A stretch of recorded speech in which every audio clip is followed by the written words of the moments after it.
This is Michael Imhotep, founder of the African History Network and host of the African History Network show. It is Sunday, June 9th, 2024, and we are live. Hope everybody's doing well today. We have a fantastic, exciting show planned today, and I'm going to deal with this nonsense that happened early in the week and this controversy from Representative Byron Donalds, Black Republican from Florida. We're going to talk about Representative Byron Donalds and Candace Owens are wrong about Black families, Jim Crow, man in the house rule, and welfare. Okay. And some of you all saw posted about this on my Facebook fan page, The African History Network, and my personal page, Michael Imhotep, IMHOTEP. So we have the flyer right here as well. You can check out. Okay.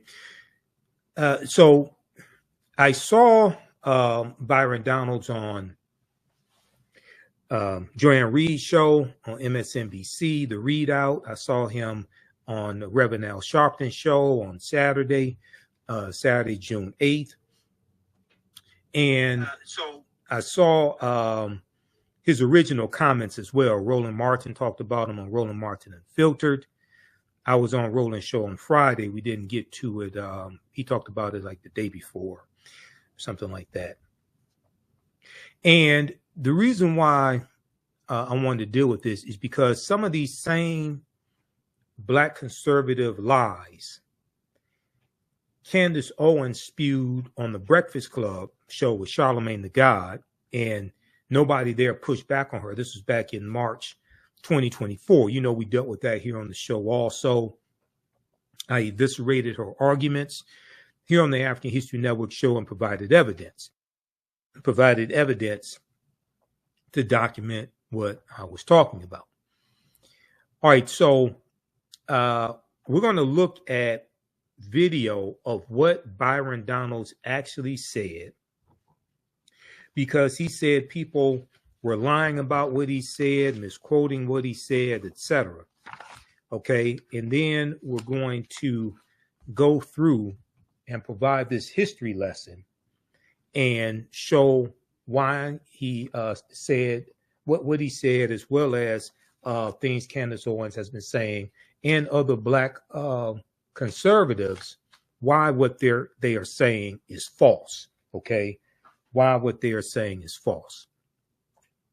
So one of the first articles, and when I posted about this on Instagram, my Instagram page, Michael Imhotep, I read some articles that talked about this also. Like this is a good one from Politico.com. Byron Donalds expresses nostalgia for the Jim Crow era when, quote, the Black family was together, when the Black family was together. Now, he didn't say he wanted Jim Crow back. He didn't say Jim Crow was good for African Americans, but he implied that African American families were together during Jim Crow, and he implied somehow the Jim Crow era was better. And now the fake argument that these conservatives are trying to make is, especially African American conservatives, what they try to do is say that the policies of the Great Society program from Lyndon Baines Johnson, these policies harmed African American families, and therefore somehow African American families were better prior to these policies. Okay, so anti-poverty policies, welfare, different things like this.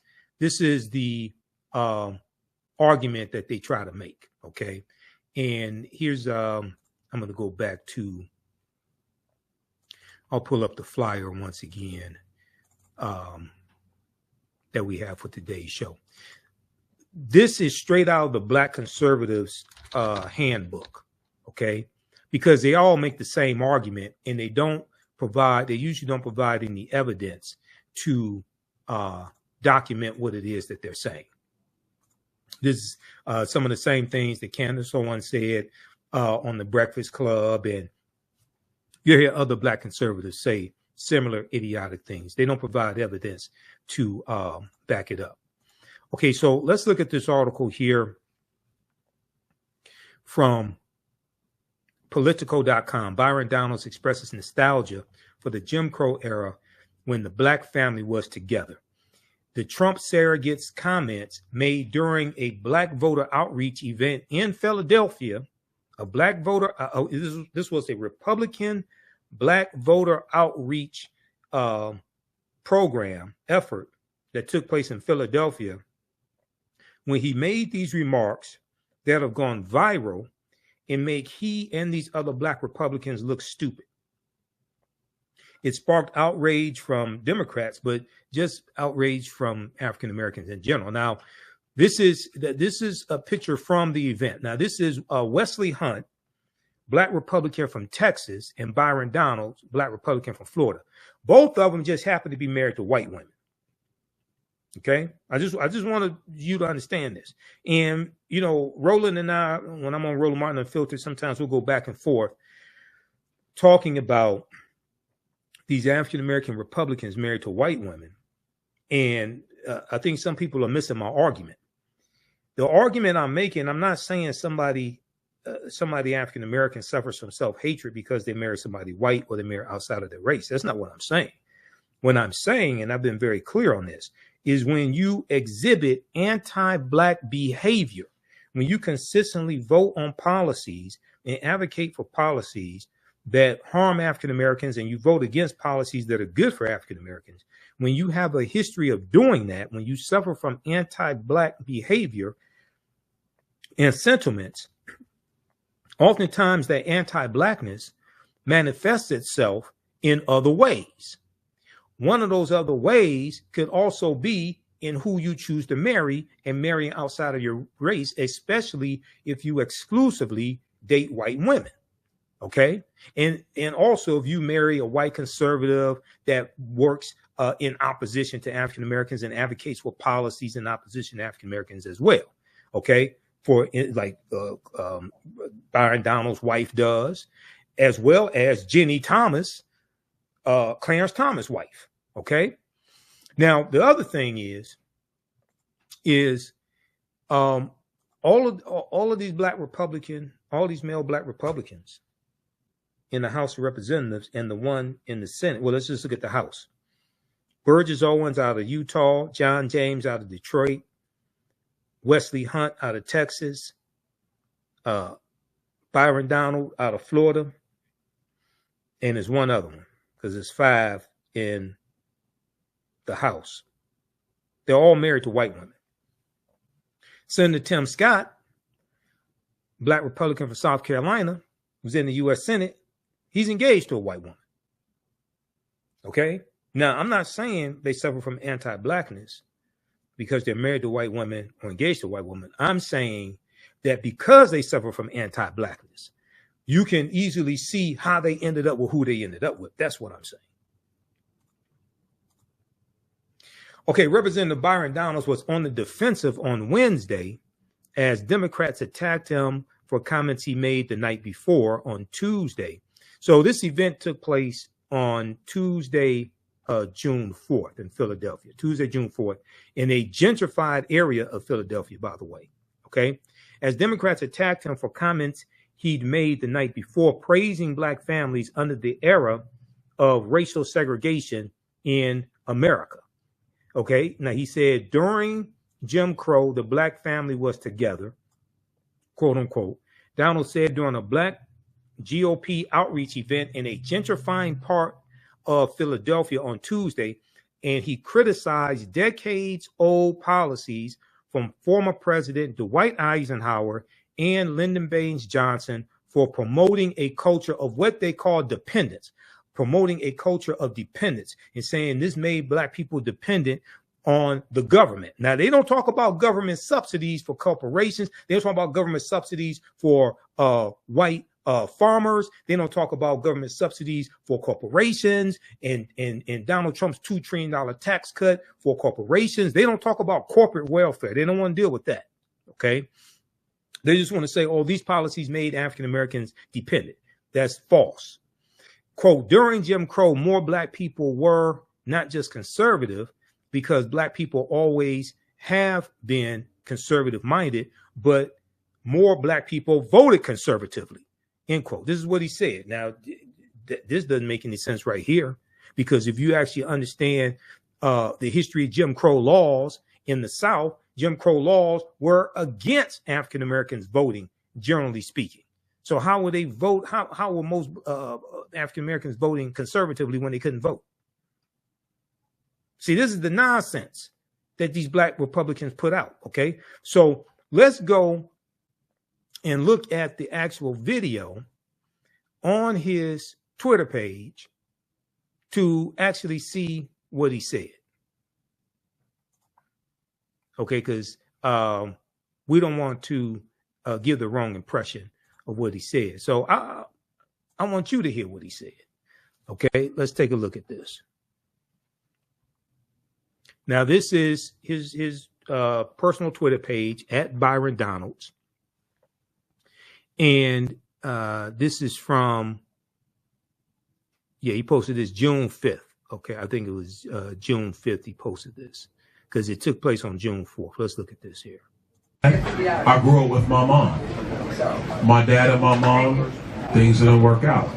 As an adult, I look at my father and I say, bro, I don't know what happened, but you my father and I love you. Wow. I don't know what happened. I wasn't there. Wow. But I'm going to tell you this. Growing up, the one thing I knew I wanted to do, and this is not about my father, this is about what I wanted to do, is I wanted to be a father to myself. Wow.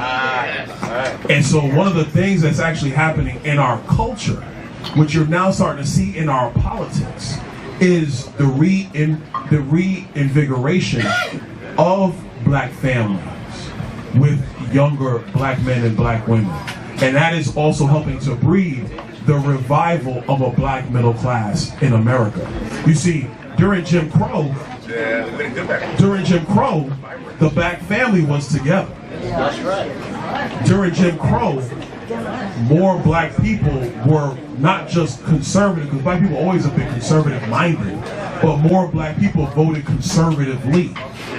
And then HEW, Lyndon Johnson, and then you go down that road, and now we are where we are. What's happened in America the last 10 years, and I say it because it's my contemporaries, it's Wesley's contemporaries, you're starting to see more black people be married in homes, raising kids. It's when you home with your wife raising your kids, and then you look at the world, you're saying, now wait a minute, time out. This does not look right. How can I get something to my kids? It goes back to the conversation of generational wealth. Not just having a job, generational wealth. I'm looking at my kids. How can my kids be on my shoulders when they take off in life? That's what's happening. Okay, so he mentions Jim Crow 3 times, talks about generational wealth. We're going to talk about that because household wealth for African Americans has increased 60% under the Biden-Harris administration. Byron Donalds doesn't want to talk about that. Okay, so he brought up Jim Crow 3 times. Okay, so after that took place, what happened was House Minority Leader Representative Hakeem Jeffries, who understands history because one of his uncles is one of my teachers, Dr. Lyndon Jeffries. House Minority Leader Representative Hakeem Jeffries eviscerated Byron Donalds on the House floor. Here's what.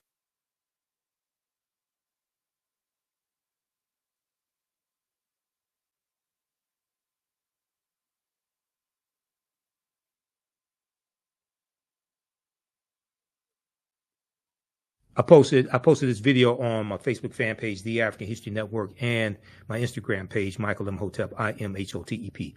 So this is House Minority Leader Representative Hakeem Jeffries, and he understands history because his uncle is one of my teachers, Dr. Lyndon Jeffries. Let's take a look at this. Come to my attention that a so-called leader has made the factually inaccurate statement that black folks were better off during Jim Crow. That's an outlandish, outrageous, and out-of-pocket observation. We were not better off when a young boy named Emmett Till could be brutally murdered without consequence because of Jim Crow. We were not better off when black women could be sexually assaulted without consequence because of Jim Crow. We were not better off when people could be systematically lynched without consequence because of Jim Crow. We were not better off when children could be denied a high-quality education without consequence because of Jim Crow. We were not better off when people could be denied the right to vote without consequence because of Jim Crow. How dare you make such an ignorant observation? You better check yourself before you wreck yourself. Okay, so then he quoted Ice Cube as well. Check yourself before you wreck yourself. So, all right. So that was Representative Hakeem Jeffries as well. And there's been a lot of backlash from this. Representative Jasmine Crockett was on MSNBC this weekend. I think she was on Alex Witt's show on MSNBC. I posted a clip from when Byron Donalds was on Joy and Reid's show, MSNBC. And it didn't go too well for Byron on Joy and Reid. Okay. Here's a clip from this, and this is on our Facebook fan page, also on my YouTube channel. Let me flip over to.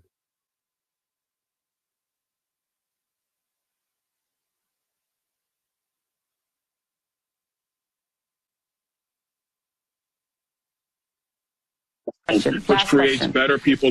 Last question, and then I'm going to let you go. Last question. We're out of time, but I'm going to give you one more question.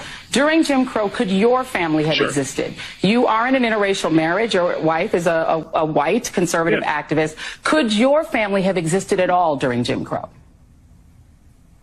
No, it could not, Joy, and we all know that. But that's why I am blessed to live in America today as opposed to America during that time. But we cannot ignore the realities of not having fathers in homes. That is important for black people today and all people today as we move forward for a better America.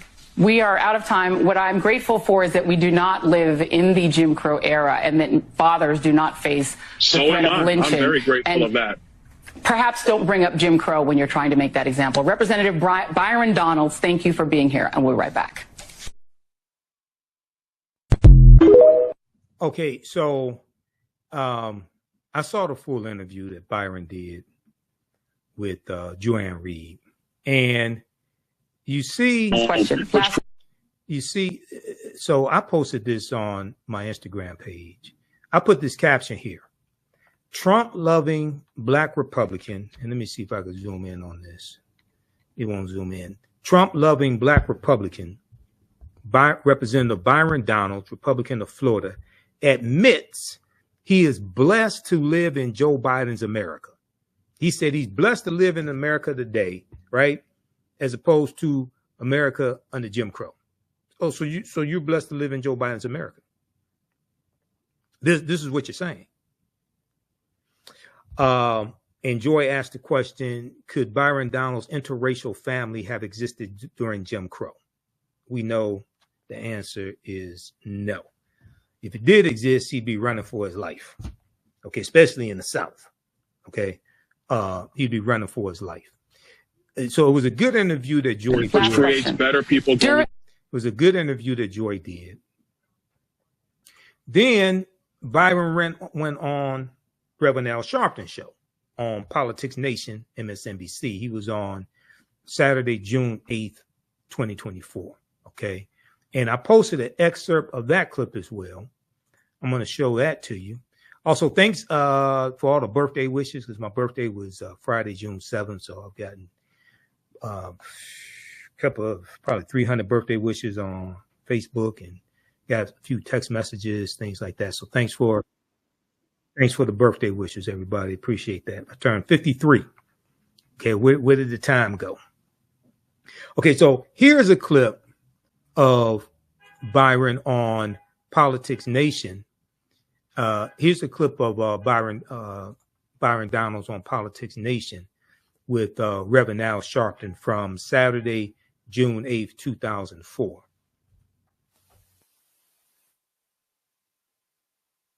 We are going to talk about the era, Congressman, and you name a race-based law, then you cannot take race out of the fact Jim Crow was a law against black people. You weren't just talking about the era of Dwight Eisenhower and Harry Truman. You named Jim Crow. There's only one way you could deal with Jim Crow, and that's by race. I mean, look.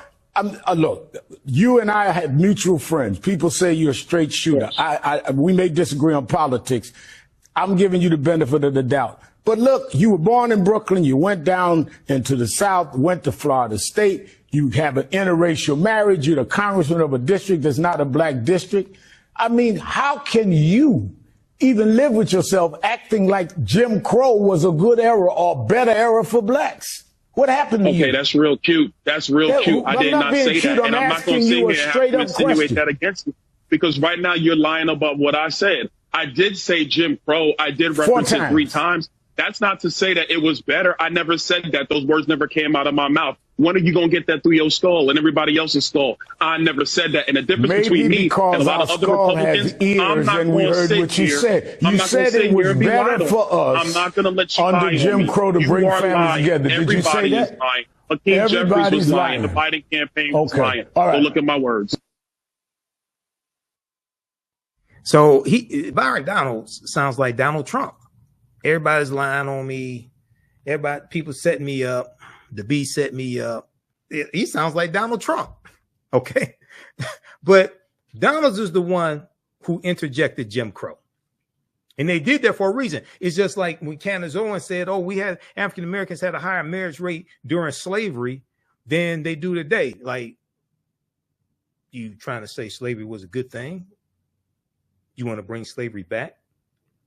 So I'm going to go through and dissect these arguments and provide historical evidence to show how these people are lying. Okay.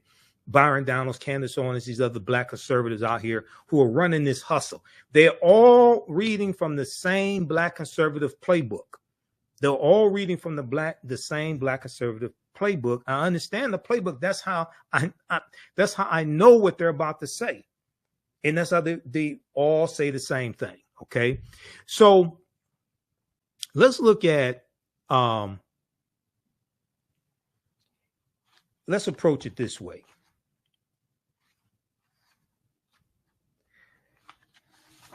You have them saying things like African Americans had a higher marriage rate prior to the Great Society programs in 1964 and President Lyndon Baines Johnson. And it was these programs, it was the welfare program that pushed African American men out of the homes, things like this. We've all heard variations of this nonsense, right? Okay, so let's look at some evidence. Now, when I did my takedown of Candace Owens, and that video has been viewed over 50,000 times on our YouTube channel, Michael Imhotep, when I did the original video, and then I did a shorter segment dealing with how Candace Owens is wrong about the man in the house rule. That's on our Facebook and YouTube pages. This was one of the articles that I talked about to provide some historical evidence, right? This is a good article from theroot.com. Theroot.com. I'm not a big fan of The Root, but every now and then they do have some good articles.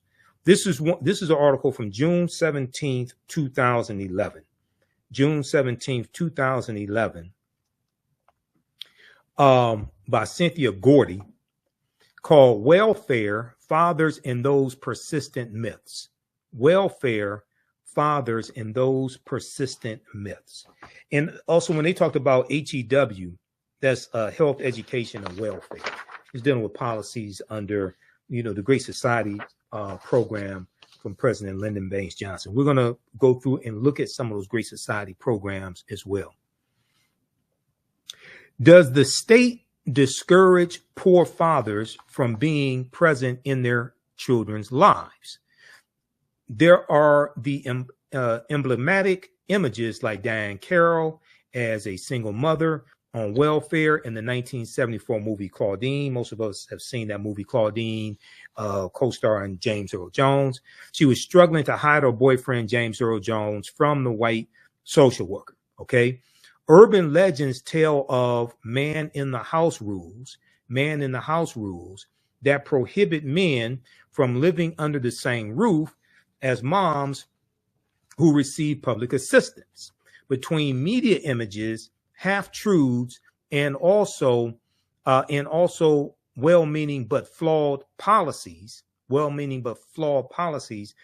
belief that the welfare system undermines poor families has been entrenched in the public mind for decades. All of us realize the critical importance of fathers in the home, said Ron Sims, Deputy Secretary of HUD, Housing Urban Development at the time. This is under the Obama administration. Secretary of HUD, he told theroot.com at the time, quote, "We want fathers to understand that they are welcome at our housing authority sites and that we want them there to play meaningful roles in raising their children and supporting the women that they've been with," end quote. Now, clearing up misconceptions. They have this section here in this article. Clearing up misconceptions. Let me scroll down to this right here. A particular fact that those giving the side eye to the American welfare system often trot out is that in 1890, married couples headed 80% of all Black households. Okay, so this is during the Jim Crow era, 1890. This is the same year of the Mississippi State Convention, where they rewrote the Mississippi State Constitution to impose poll taxes and literacy tests, property ownership requirements to be able to vote, to suppress the African American vote. Okay, this is that same year. This is during the Jim Crow era that Byron Donalds said Black families were in the home. See, they all these Black conservatives play from the same playbook. And I've been on panel discussions with them, blew them away because I'm a historian. I know they're lying. Read this article right here from the Washington Post. The Mississippi plan to keep Blacks from voting in 1890. We came here to exclude the Negro. We came here to exclude the Negro. This talks about what happened at the Mississippi State Constitution. This article is from May 1st, 2021 by Ronald G. Schaefer. And one of the things it talks about was Solomon Saladin Calhoun, who was a white county judge who presided over the Mississippi State Convention. And he said bluntly why they were there.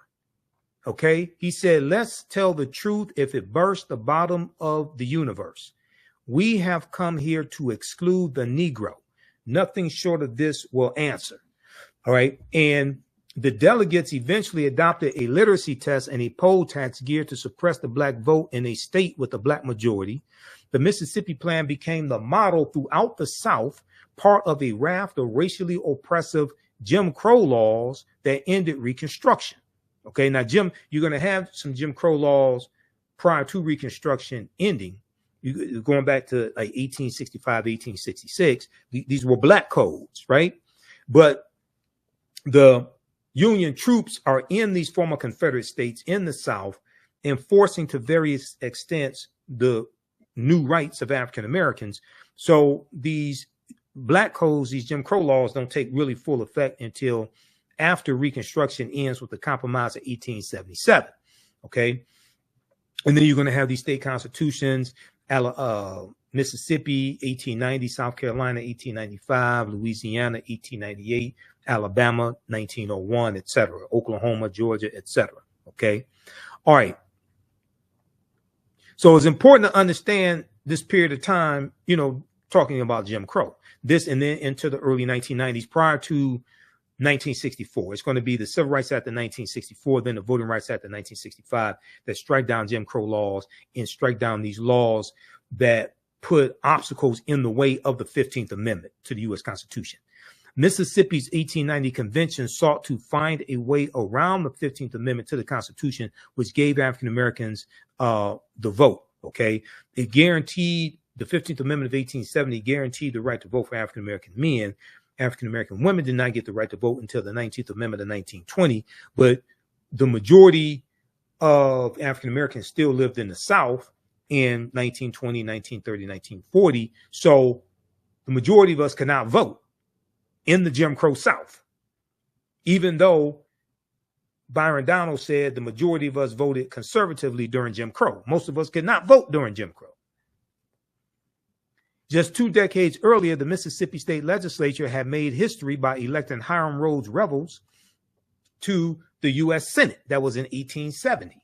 Okay, he was the first African-American member to serve in either house of Congress, but that moment of racial progress quickly vanished. This is Hiram Rhodes Revels right here. That moment of racial progress quickly vanished after President Rutherford B. Hayes removed all federal troops from southern states in 1877 because he was the Republican candidate for president.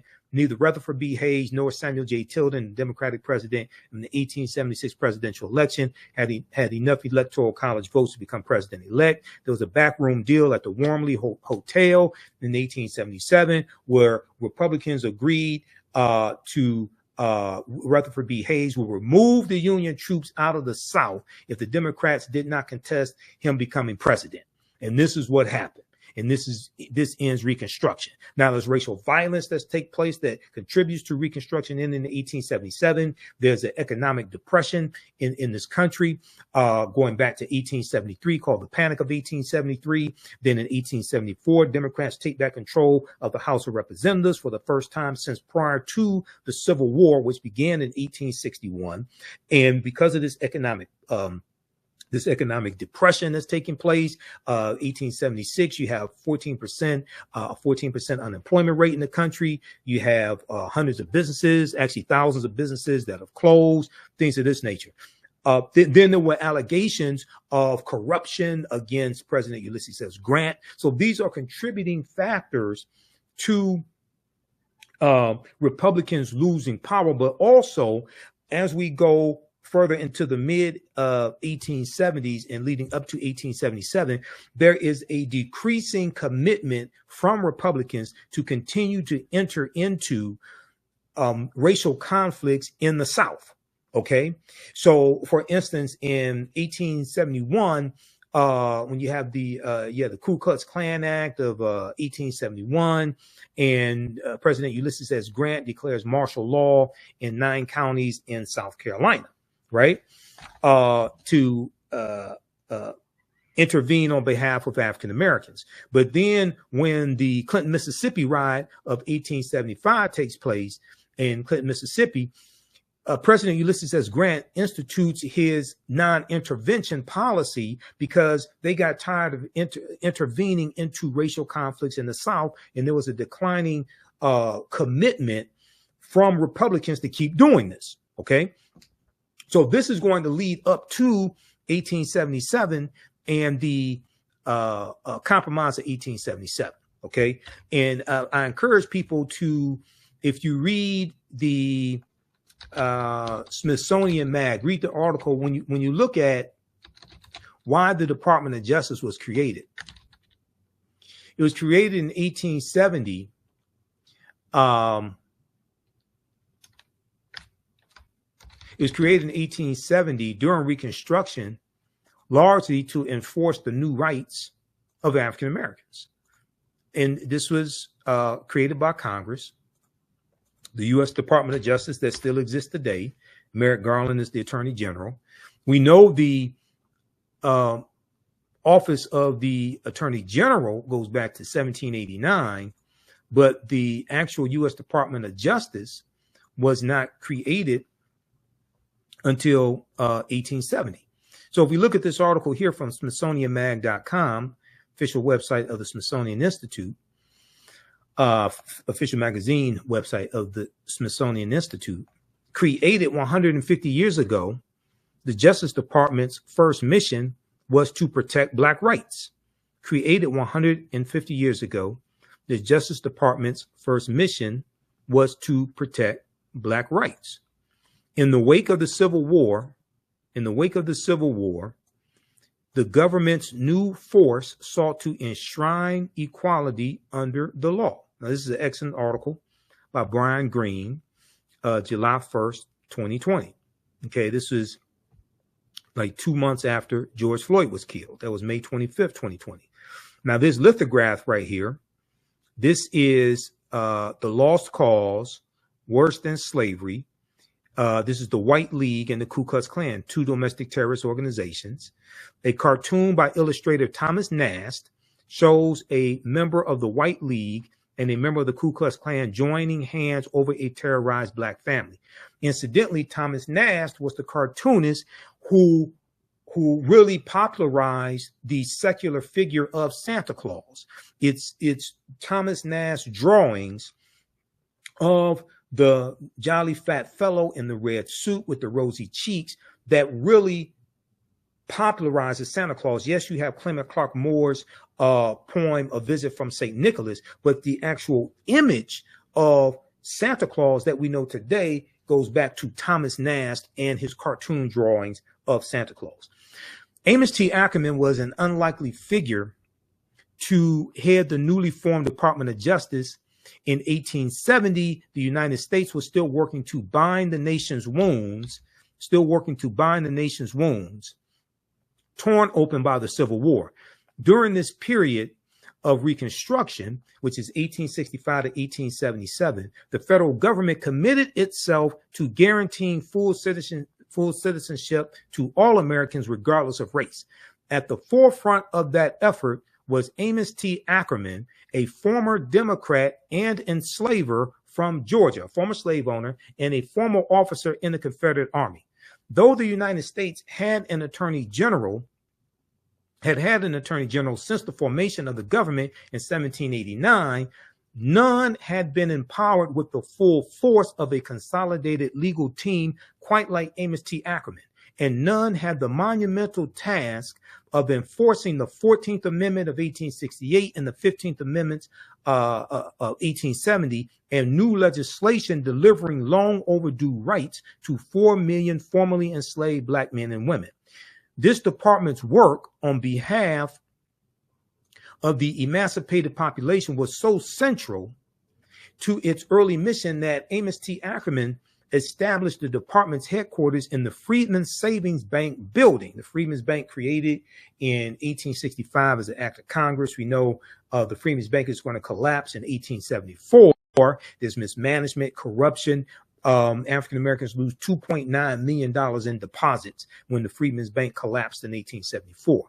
Now, in the immediate wake of the Civil War, which ends for all practical purposes April 9th, 1865, when General Robert E. Lee surrenders to Ulysses S. Grant at Appomattox Courthouse in Virginia, even though the Civil War is still going to go on to a much lesser extent for another 16 months. It ends officially August 1866, when President Andrew Johnson, who succeeded Lincoln when Lincoln was assassinated in April 1865, President Andrew Johnson announces an official end to the Civil War in August of 1866. Even though General Robert E. Lee, even though his army in Northern Virginia was the largest Confederate army, it was not the only Confederate army. Okay, so there was General Joseph E. Johnston of Tennessee. There was Nathan Bedford Forrest, that traitor, Nathan Bedford Forrest, who goes on to become the first Grand Wizard of the Ku Klux Klan in 1867. And Nathan Bedford Forrest also led the Fort Pillow Massacre in 1864, when you had about 200 African-American Union soldiers who were brutally murdered, brutally executed, many of them shot point blank in the head on General Nathan Bedford Forrest's orders. Okay, so these smaller Confederate armies, terms of surrender had to be negotiated with those generals as well. So the Civil War goes on for a much smaller extent for another 16 months. Officially ends August 1866. History.com has a good article dealing with that. So I teach all this in my the second online class that I teach. And we have a new course starting up on Sunday, June 23rd, 4 p.m. Eastern Standard Time, 2024. Black resistance movements from the Haitian Revolution, U.S. Civil War, Civil Rights Movement, and Black Power Movement, 1800 to 1968. Okay, so you can register for that at our website, AfricanHistoryNetwork.com, and we'll get you some more information on that as well. How's everybody doing? How you like this type of information? Tavara said, happy birthday, Brother Michael. Okay, thanks. So hopefully you're learning a lot here, because we're going to get deep into this. Okay, I'm just warming up. All right. I just did a presentation for the Unity group. I just did a webinar for them from 6 p.m. to 8 p.m. today. So I did 2 hours with them. So now we're here for the African History Network show today. So I'm just warming up. All right. So in the immediate wake of the Civil War, Amos T. Ackerman, a New Hampshireite who settled in Georgia in the 1840s, looked to the future, leaving the Democrats for the Republicans. He left the Democratic Party for the Republican Party and prosecuting voter intimidation cases as a U.S. district attorney in his adopted state of Georgia. Reflecting on his decision to switch his allegiance to the party of Lincoln, the Republican Party, Amos T. Ackerman said, quote, "Some of us who had adhered to the Confederacy felt it to be our duty when we were to participate in the politics of the Union to let the Confederate ideas rule us no longer. Let the Confederate ideas rule us no longer. Regarding the subjugation of one race by the other as an appurtenance of slavery, we were content that it should go to the grave in which slavery had been buried," end quote. So what's going to happen is that martial law is going to be declared in 9 counties in South Carolina, okay, by President Ulysses S. Grant. You're going to have the Ku Klux Klan Act of 1870. Let me go to that here. In reaction to the racial violence, Congress passed the Ku Klux Klan Act, which President Ulysses S. Grant signed into law in April 20 of 1871, providing Amos T. Ackerman unprecedented tools to subdue the Ku Klux Klan, okay? Because you're going to have, Lou Faulkner Williams in her book, The Great South Carolina Ku Klux Klan Trials, 1871 to 1872, wrote that the Klan conducted a year-long reign of terror throughout the region, starting with the November 1870 elections, whipping black and white Republican voters. An army general sent down to quell the riots after local police and state troops failed to do so, estimated the Klan numbered more than 2,000 sworn members in York County alone. Okay, this is this is basically in South Carolina. Quote, "The South Carolina Klan, in its fury," Lou Faulkner Williams wrote, "committed some of the most heinous crimes in the history of the United States," quote unquote. The 1910 novel The Klansman, on which the film The Birth of a Nation is based upon, reportedly draws on these events in York County. So when you see my presentations, see my lectures and in my class that I teach, when we talk about the movie The Birth of a Nation, right? The movie The Birth of a Nation rejuvenates the Ku Klux Klan. The Klan had largely died out by 1915. The 1915 is the 50th anniversary of the 13th Amendment of 1865, December 6, 1865, which legally ends slavery. And we know the Ku Klux Klan is founded December 24th, 1865 on Christmas Eve, right? About a week after the 13th Amendment is adopted. 13th Amendment is adopted December 18th, 1865. And incidentally, this is when Kentucky and Delaware are going to end slavery. Kentucky and Delaware, which were two of the four border states, and we know the border states of Maryland, Missouri, Kentucky, and Delaware were exempt from the Emancipation Proclamation issued January 1st, 1863, which is why saying Juneteenth was the last day of slavery is a lie, because Kentucky and Delaware didn't abolish slavery until 6 months after Juneteenth, December 18th, 1865, when the 13th Amendment was adopted. See, so this is why some of this, even though it's important to celebrate Juneteenth and we have to deal with history, economics, law, and politics in our Juneteenth celebrations, and I'll be speaking at some Juneteenth celebrations here in Detroit on June 14th and the 15th.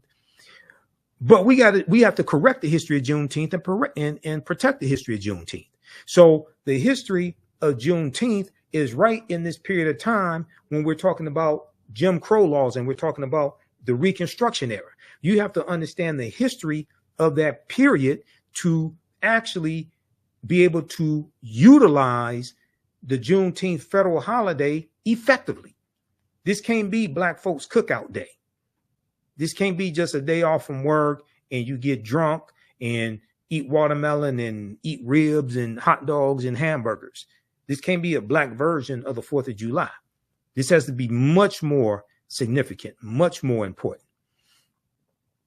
All right. So, long story short, the birth of a nation rejuvenated the Ku Klux Klan. All right. And we know that it's going to be the second incarnation of the Ku Klux Klan, which is founded in October 1915 by the Reverend William Joseph Simmons after he sees the movie The Birth of a Nation.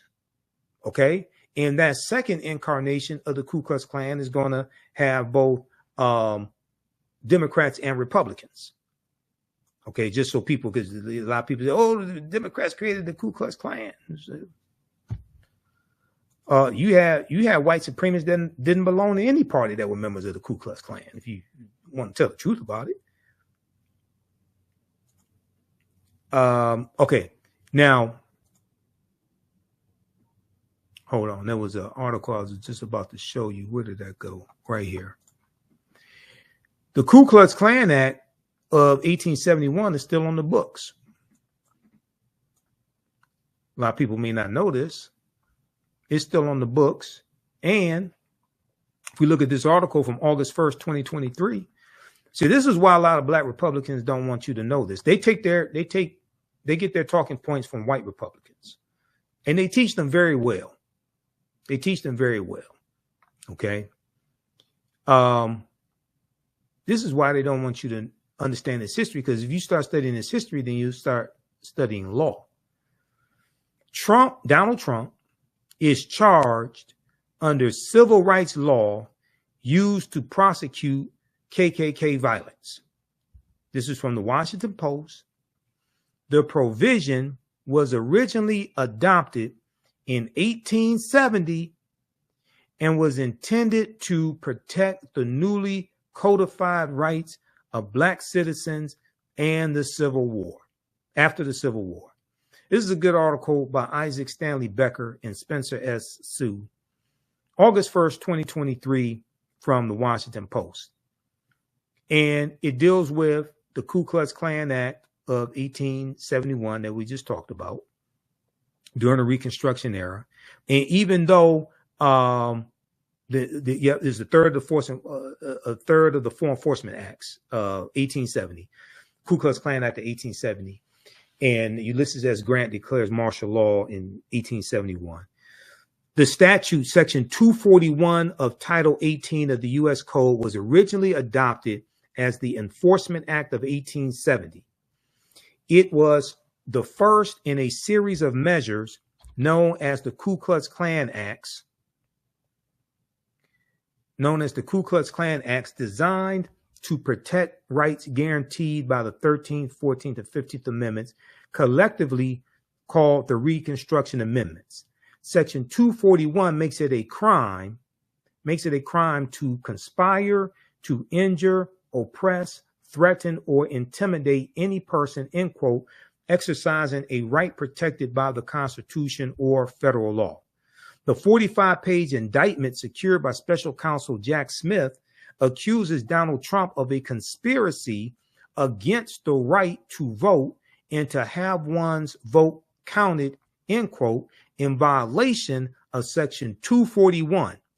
The alleged offense under Section 241 is among 4 counts included in the indictment, which argues that Donald Trump, along with 6 unnamed co-conspirators, eroded trust in the administration of the election and, quote, pursued unlawful means of discounting legitimate votes and subverting the election results, end quote. Those means, according to the indictment, included strong-arming state officials to change electoral college votes won by Joe Biden, and recruiting fraudulent electors in swing states prepared to override the will of voters. The alleged conspiracy included using the authority of the Justice Department to create doubt about the election results and encourage the presentation of those illegitimate electors as alternatives to Biden's valid electors. And according to the indictment, it involved pressuring Vice President Mike Pence to delay or thwart the certification of Biden's victory on January 6, 2021, and capitalizing on the violence unleashed that day to, quote, levy false claims of election fraud and convince members of Congress to further delay the certification based on those claims, end quote. Okay. So what Donald Trump is charged with from Special Counsel Jack Smith is directly related to the Ku Klux Klan Act of 1870, which was put in place to protect the rights of African Americans. And this son of a bitch tried to invalidate the vote of 16.9 million African Americans when he tried to overturn election results. He belongs up underneath the prison for the rest of his miserable life. Initially wielded against the Ku Klux Klan for keeping newly emancipated Black people from exercising their right to vote, Section 601 has also been used to prosecute a wider range of election subversion, including threatening or intimidating voters, impersonating voters, destroying ballots, and preventing the official count of ballots. It has also been a linchpin of broader civil rights enforcement used to prosecute hate crimes and law enforcement misconduct. Derek Chauvin, the police officer who pressed his knee into George Floyd's neck in Minneapolis, pleaded guilty in 2021 to violating a related statute, Section 242, which makes it a crime for public officials acting in their official capacity to deny a person's constitutional right. Any Black person who sits up and supports a white supremacist domestic terrorist like Donald Trump is sick, and they either don't understand history and they're lying to you, or they do understand history and they're still lying to you. You can't understand history and support this demon right here, Donald Trump. Go read this article here. What Donald Trump is being charged with, the law that he's being charged with, that's from the Ku Klux Klan Act. Isn't it poetic justice that this traitor is being charged with the same thing that they were charging these domestic terrorist Klansmen in 1871 of prosecuting them and putting them in jail? Now, let me ask you a question. Who's explaining this to you? Who have you heard explain this to you? Has the Breakfast Club explained this to you? Charlemagne the God, all these black social media disinformation agents out here? Who's explaining this to you? This article didn't come out yesterday. This article, we talked about this here on the African History Network show before. This is the type of research I do. Okay. This article is from 2023.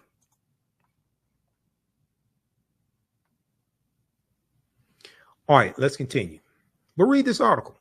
Trump is charged under civil rights law used to prosecute KKK violence. No wonder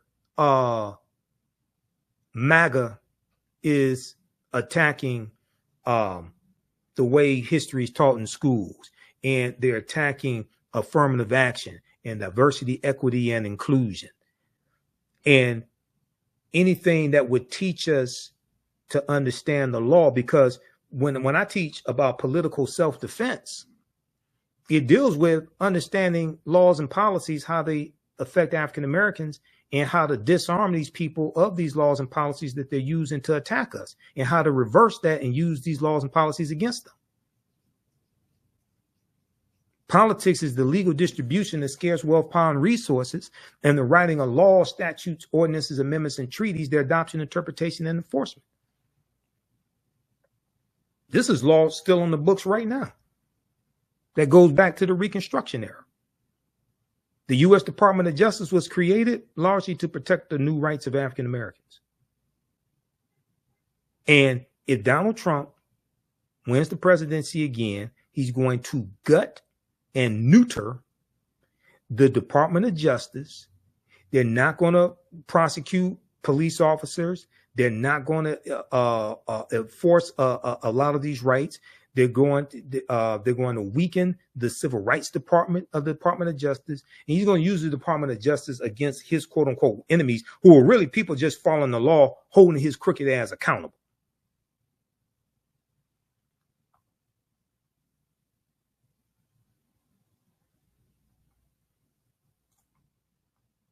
Okay, now we got this person. I don't know how often Velma watches the African History Network show.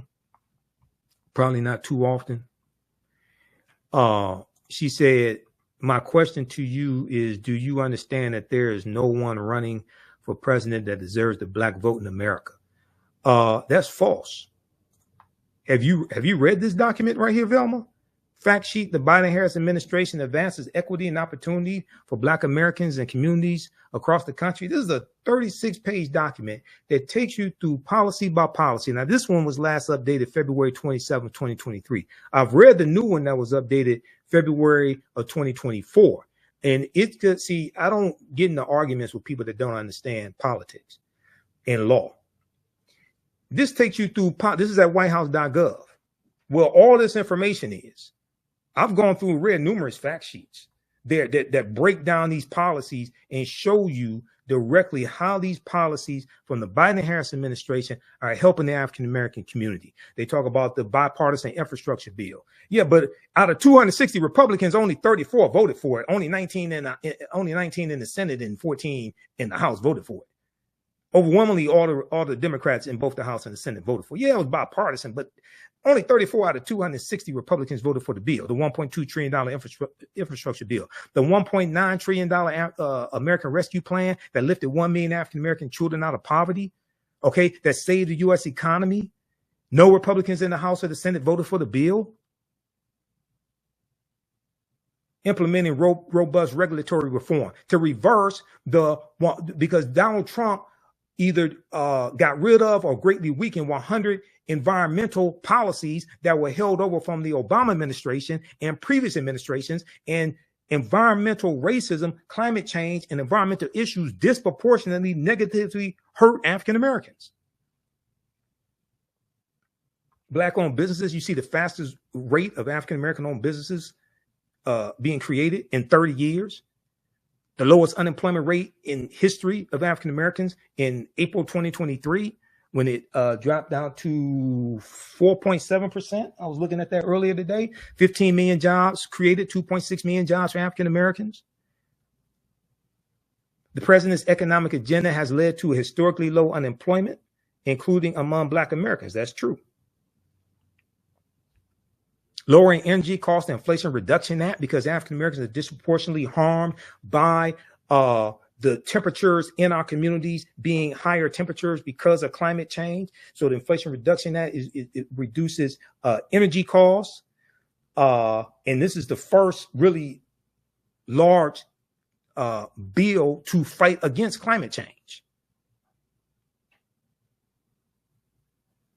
Making home efficiency upgrades more affordable, creating economic opportunities and good paying jobs, supporting unions. One of the things Biden did was he signed an executive order that required at least $15 an hour to be paid for all federal employees and contractors. African Americans are 18.4% of the federal workforce. That gave a lot of them raises. Provide relief to farmers. The Inflation Reduction Act includes $5.3 billion that will provide relief to tens of thousands of farmers. Of that money, $3.1 billion will help distressed borrowers pay off their farm debts without ultimately taking the land or making the farmer ineligible for future assistance. An additional $2.2 billion will go to farmers who have suffered discrimination by the USDA farm programs, making critical investments in Black families and communities in the American Rescue Plan that no Republicans in the House or the Senate voted for. Historic expansion of the child tax credit, cutting child poverty to record lows for Black children. Then you look at the investment that was made for childcare, supporting childcare providers and reducing childcare costs for Black families. Black families are nearly 2 times more likely than white parents to have to quit, turn down, or make a major change in their job due to childcare disruptions. The American Rescue Plan that no Republicans in the House or the Senate voted for, that Byron Donalds voted against, that Wesley Hunt voted against, that every Black Republican in the House of Representatives voted against, and punk-ass Senator Tim Scott voted against this as well. The American Rescue Plan provided a $39 billion lifeline to help child care providers stay open and compensate early child educators as they provide safe and healthy environments for children and help parents work. States have already delivered American Rescue Plan stabilization grants to more than 200,000 child care providers, 1 in 5 of whom are Black. That's 20%, with 13.5% of the population. That's 20% for those who are mathematically challenged. Let me repeat this. Who is explaining this to you? Who is explaining this to you?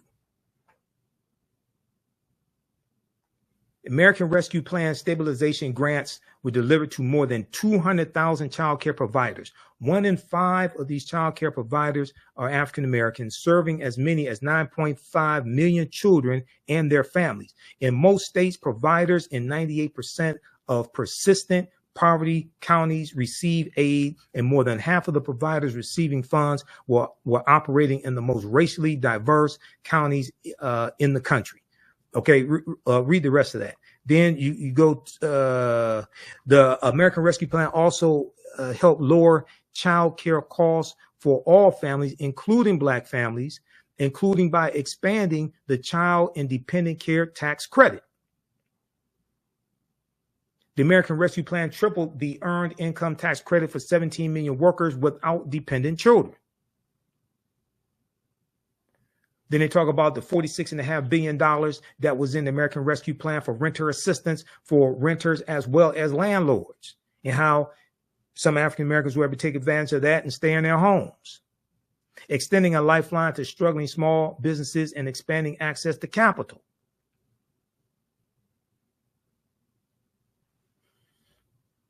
All right, so read the rest of this. This is a 36-page document here.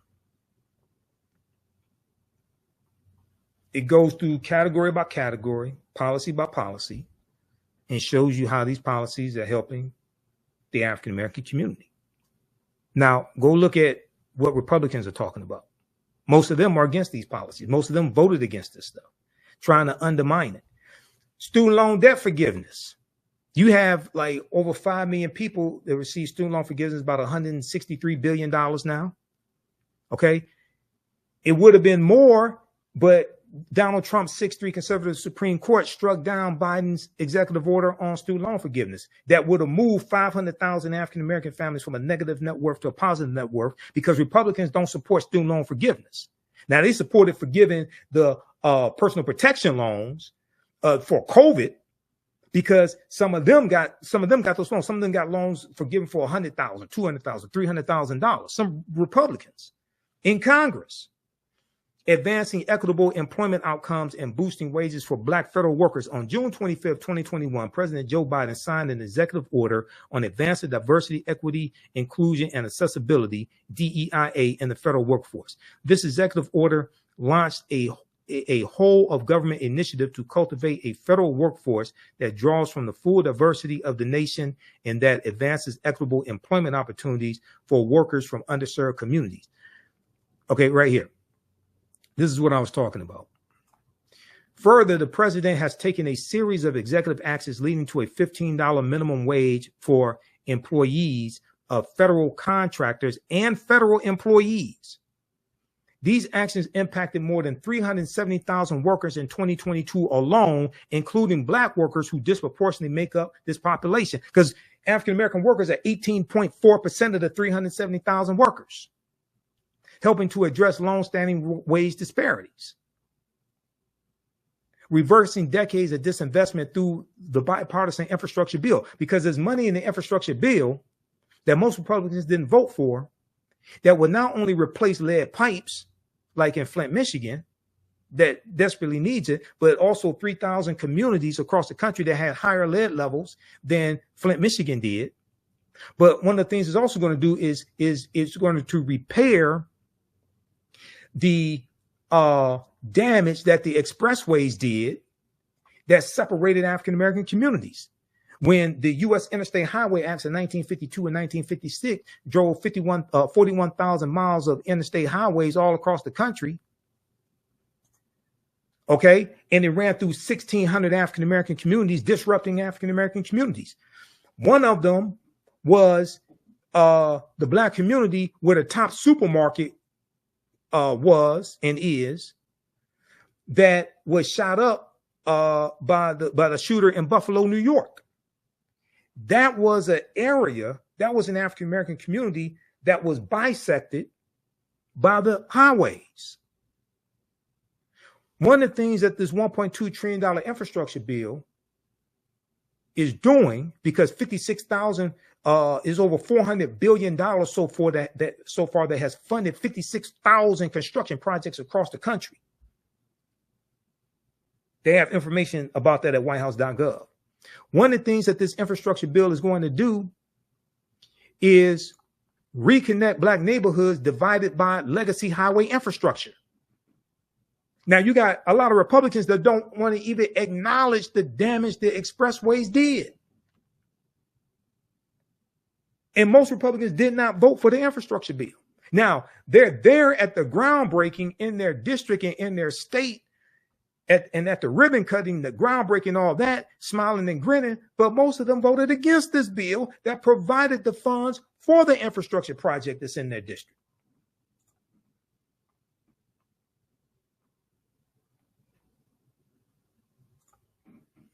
And provide other resources to finally give Black communities a fair shot at the American dream. So we need this and more, yes, but most Republicans voted against what you got and will nullify it and take it away if they take back full control of the Senate, expand their margins in the House, and take back the White House.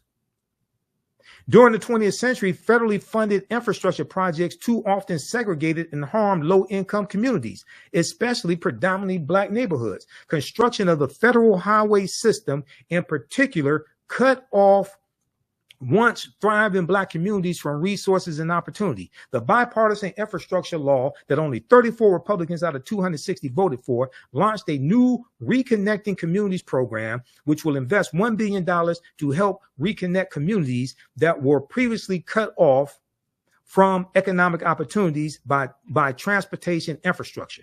In addition, the Inflation Reduction Act includes $3 billion for the Neighborhood Access and Equity Grant Program to help advance transportation projects in disadvantaged or underserved communities. Over the past year, Department of Transportation has awarded grants to multiple projects to reconnect communities, including an interstate capping project in Atlanta, a Greenway project in St. Louis, and the I-375 Detroit Community Reconnection Project right here in Detroit, right near where I live.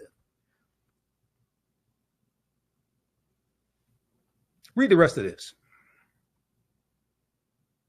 Assisting black landowners in resolving title issues. An estimated 60% of black-owned land in the South is heirs' property that passes through inheritance without a will, and that, as a result, has historically rendered owners ineligible for U.S. Department of Agriculture, USDA programs, including lending. I've done entire shows dealing with heirs' property because the loopholes in heirs' property laws is one of the ways historically our land has been taken away from us. That and overtaxation, because about a month ago, we did the show when we talked about Andrew Carl's new book that deals with how African Americans, since like the Reconstruction era, have been overtaxed by $600 billion.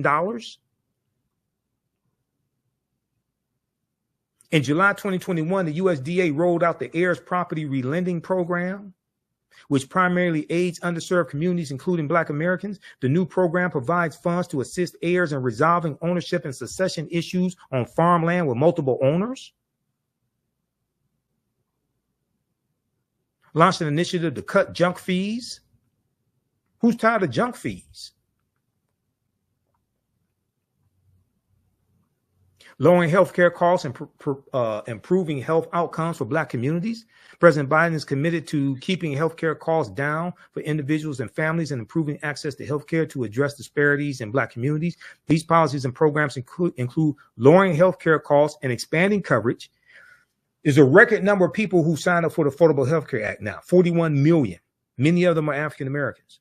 Millions of lower and middle income Black families enrolled in health insurance marketplaces saw their premiums lowered or eliminated as a result of the American Rescue Plan and will continue to benefit from provisions included in the Inflation Reduction Act. Oh, by the way, did I tell you no Republicans in the House or the Senate voted for the Inflation Reduction Act? I forgot to tell you that. No Republicans in the House or the Senate voted for the Inflation Reduction Act, and they're saying if they take back control of the keep control of the House, take back control of the Senate and the White House, they're going to reverse some of the policies that are in the Inflation Reduction Act that are beneficial to us.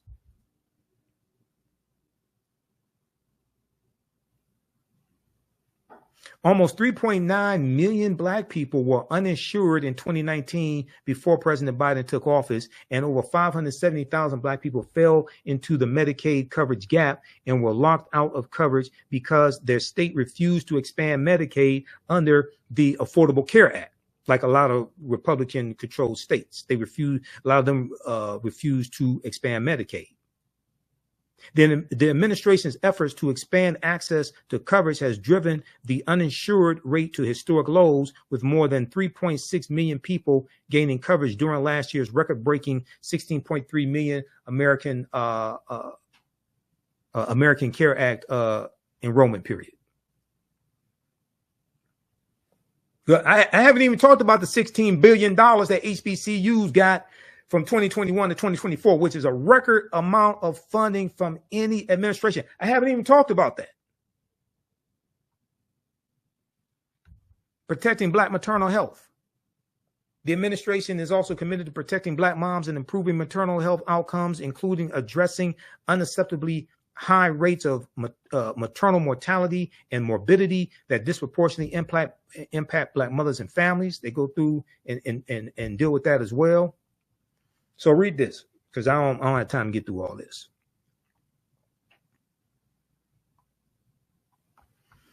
This is at whitehouse.gov. Now, this version was last updated February 27, 2023. The new one, they've consolidated this and streamlined it so it's like 9 pages. That was updated February 2024. The Biden-Harris administration advances equity and opportunity for Black Americans and communities across the country. So when people say nobody has earned our vote, I don't know what the hell you're talking about. I really don't. You obviously have not read this. I can take you through these policies and break this stuff down. I don't know what you're talking about. But I can tell you what Republicans would do if they take back control of all this. They're going to reverse this stuff. And all you got to do, if you haven't read Project 20, if you don't know about Project 2025, I don't know what rock you're living up under. But that's like game over right there. Do you realize if Donald Trump becomes president again, he can get 2 more Supreme Court justices confirmed, which would be 5 out of 9. And these are lifetime appointments, because if he gets reelected, Justice Roberts and Clarence Thomas are going to resign because they're going to step down because they're old. And Trump will appoint some young ultra conservatives in their 30s that could be there for the next 50 years ruling on cases. So play around if you want to. This is straight up war. Play around if you want to. This is why this chicanery and skullduggery of a Byron Donalds and Candace Owens is so pernicious, because I know they're lying. And I can prove it. And they're working on behalf of these crazy MAGA people like Trump and his cronies.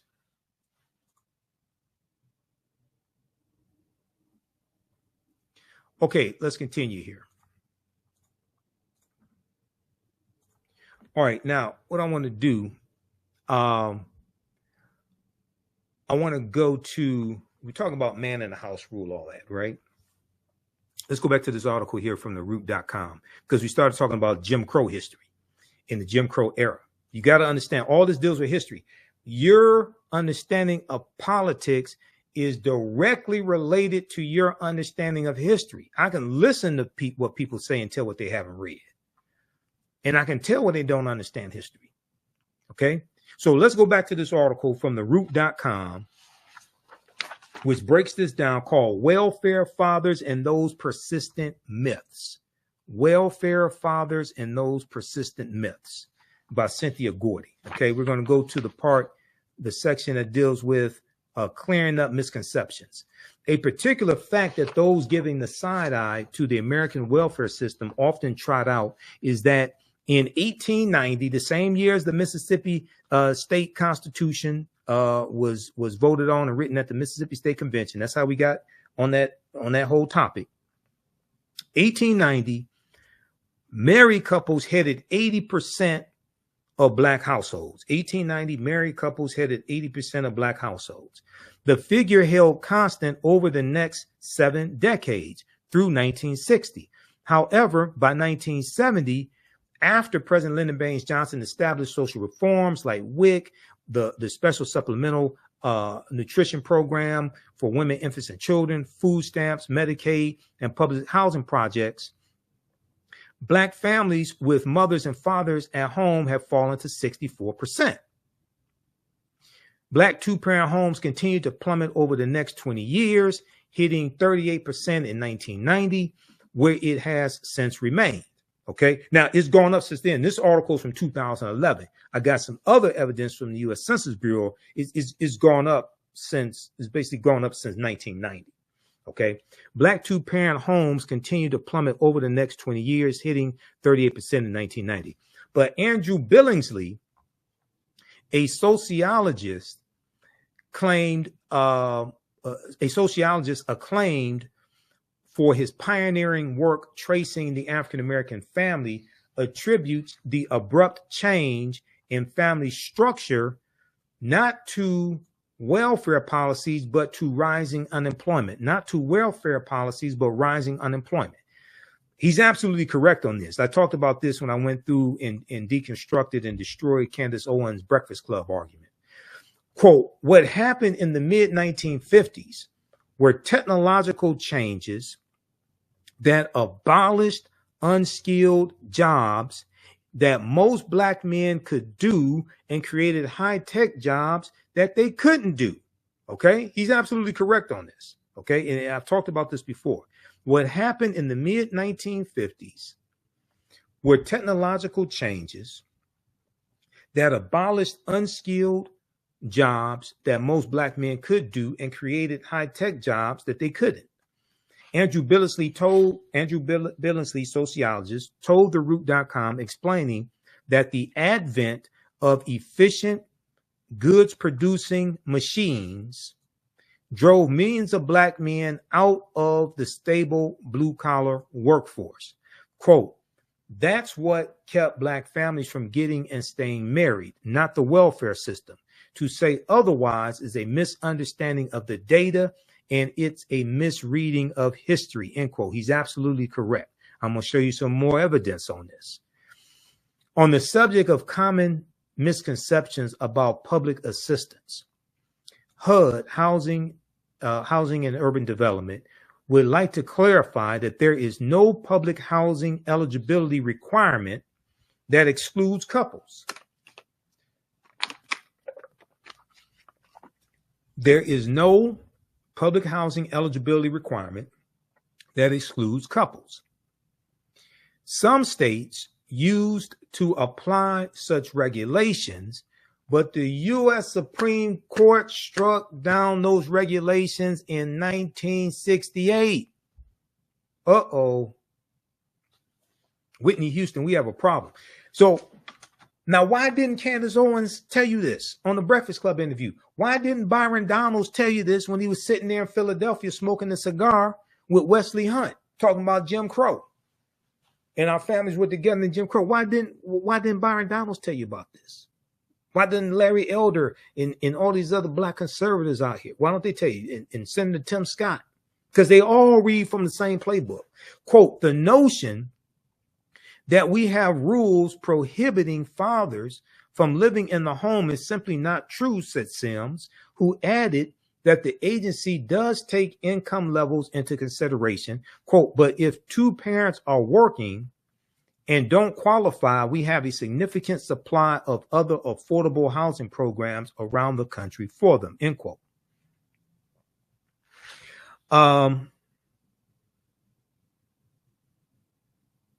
Another idea swirling around is that people convicted of crimes are not eligible for public housing.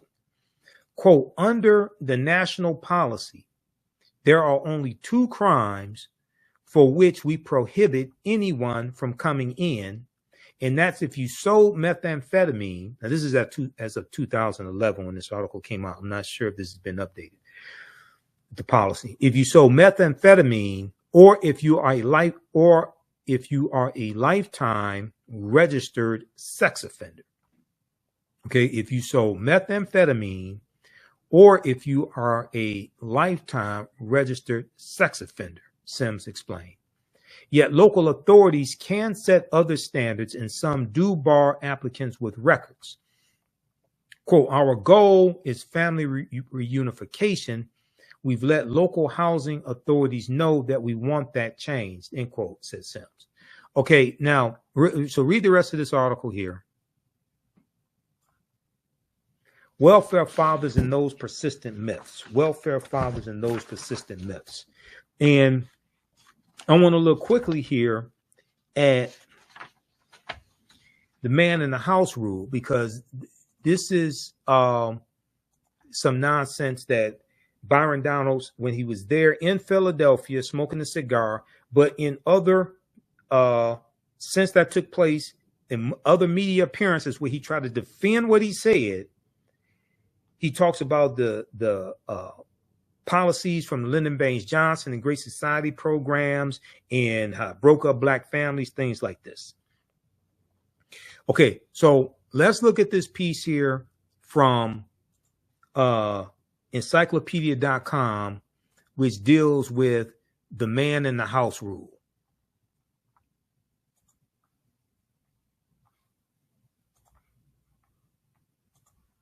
Let me grab this right here. Just a second. Okay. Because I haven't heard anybody else talk about this.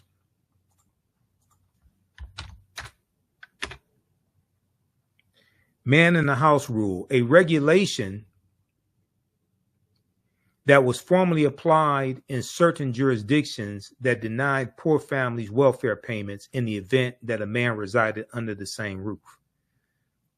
Now, keep in mind, like I just said, this was struck down by the U.S. Supreme Court in 1968. Nobody talks about this. I don't understand why.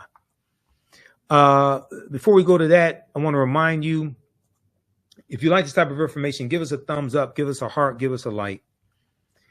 You can register for my online history courses, and you're going to learn so much. If you learn a lot from this broadcast here, you're going to learn so much from my online history classes.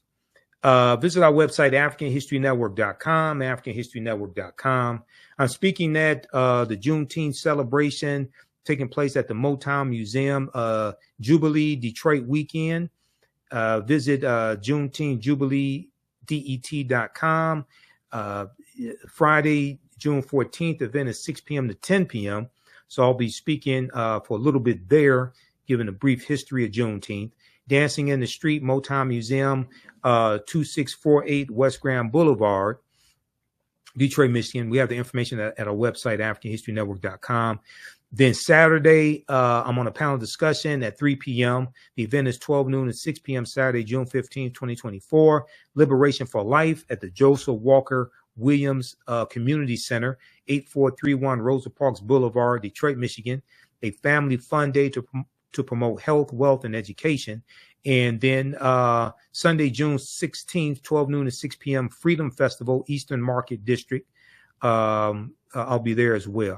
I probably won't be speaking there. I'm speaking Friday and Saturday, but we'll see what happens Sunday. Okay, so we have the information at our website, AfricanHistoryNetwork.com. Visit Juneteenth Jubilee DET.com for more information. My Saturday class is Ancient Kemet, the Moors, and the Ma'afa. Understanding transatlantic slave trade, what they didn't teach you in school. We deal with thousands of years of history, what leads up to transatlantic slave trade taking place. You can register right now for it and watch the previous class sessions. We do the sessions live. All the sessions are archived and recorded. You can go back and watch it anytime, even after the course is over with. You still have full access. Our next class is Saturday, June 22nd, 4 p.m. Eastern Standard Time. Click right here to register here. We have the class lesson plan here that you can download, and it goes through and gives an overview of the topics for each class. We look at 200 slides that I put together, 82 100 articles. There are 15 books that we reference. You don't have to buy any books to follow along in class. Then the second class that I teach that's starting up Sunday, June 23rd, 2024, 4 p.m. Eastern Standard Time, Black Resistance Movements from the Haitian Revolution, U.S. Civil War, Civil Rights Movement, and Black Power Movement, 1800 to 1968. Okay, we go through and look at this history chronologically, year by year, and look at what leads to the Civil War taking place. We studied the Reconstruction era, Jim Crow era, Civil Rights Movement, Black Power Movement, 1800 to 1968, to look at what happened to us after slavery ended, what were the laws and policies put in place to bring us to where we are today, to understand where we need to go from here. So you can register for this class is on sale, $80. Then we have the course bundle. Click right here, register for the course bundle. You get both classes. Also, the course bundle that is $120, okay, for both classes. All right, click right here for the course bundle. Okay, so let's look at this here. Man in the House rule. Also, if you want to support the African History Network, you can do that through Cash App and PayPal. We definitely need your support. This helps us to keep doing the research, pay some of the bills, pay for these services that I use. It's not free to do what I do. It's not free to do the research that I do. $, the AHN Show through Cash App and through PayPal, paypal.me/the AHN Show. Click right here, Cash App, and this has our QR code. These other ones here are fake African History Network Cash App accounts that I'm trying to shut down There's about 5 fake ones out there. This is ours. When you go to it, say Michael, it'll probably show my picture there. But we have the link right here on our website. So, you know, you're dealing with me. Okay. So let's look at this here. Man in the house rule. And this is from encyclopedia.com.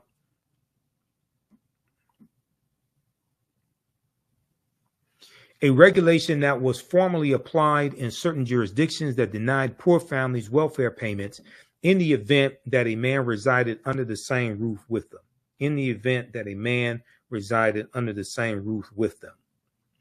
Under the man in the house rule, a child otherwise qualified for welfare benefits was denied those benefits if the child's mother was living with or having relations with any single or married able-bodied male.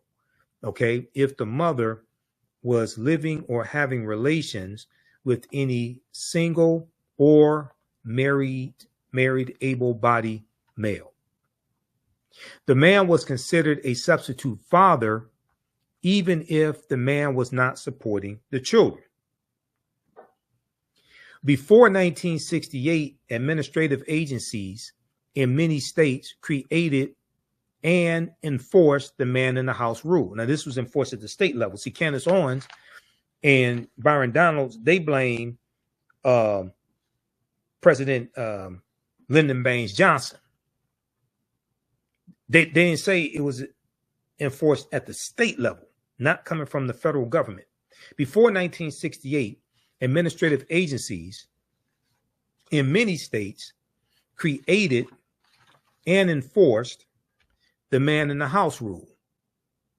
In 1968, the U.S. Supreme Court struck down the regulation as being contrary to the legislative goals of the Aid to Families of Dependent Children, known as AFDC.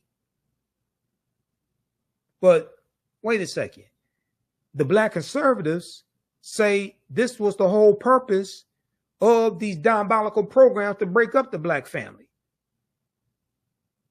The U.S. Supreme Court in 1968 struck down the regulation as being contrary to the legislative goals of Aid to Families of Dependent Children program, AFDC. The AFDC program was established by the Social Security Act of 1935. We're coming to that in just a minute because we're coming to look at the Great Society programs that these Black conservatives keep lying about that helped a whole lot of poor-ass white people. The AFDC program, established by the Social Security Act of 1935 under President Franklin Delano Roosevelt, and that was to help white people. This provides benefits to keep the children of impoverished parents. In the U.S. Supreme Court case of King versus Smith of 1968, the U.S. Supreme Court entertained a challenge to the man in the house rule brought by the 4 children of Miss Sylvester Smith, a widow. These children were denied benefits by Dallas County, Alabama. Alabama is one of the poorest states in the country. Red state, former Confederate state, Alabama. The red states, these are the poorest states in the country. Okay?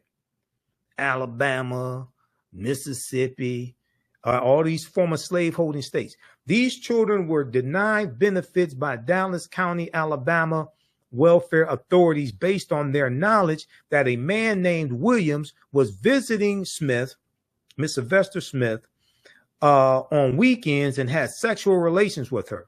The children of Miss Smith filed a class action lawsuit in federal court on behalf of other children in the state of Alabama who were denied benefits under Alabama's substitute father regulation. This regulation considered a man a substitute father if he lived in the home with the mother. He visited the home frequently for the purpose of living with the mother, or he cohabitated with the mother elsewhere.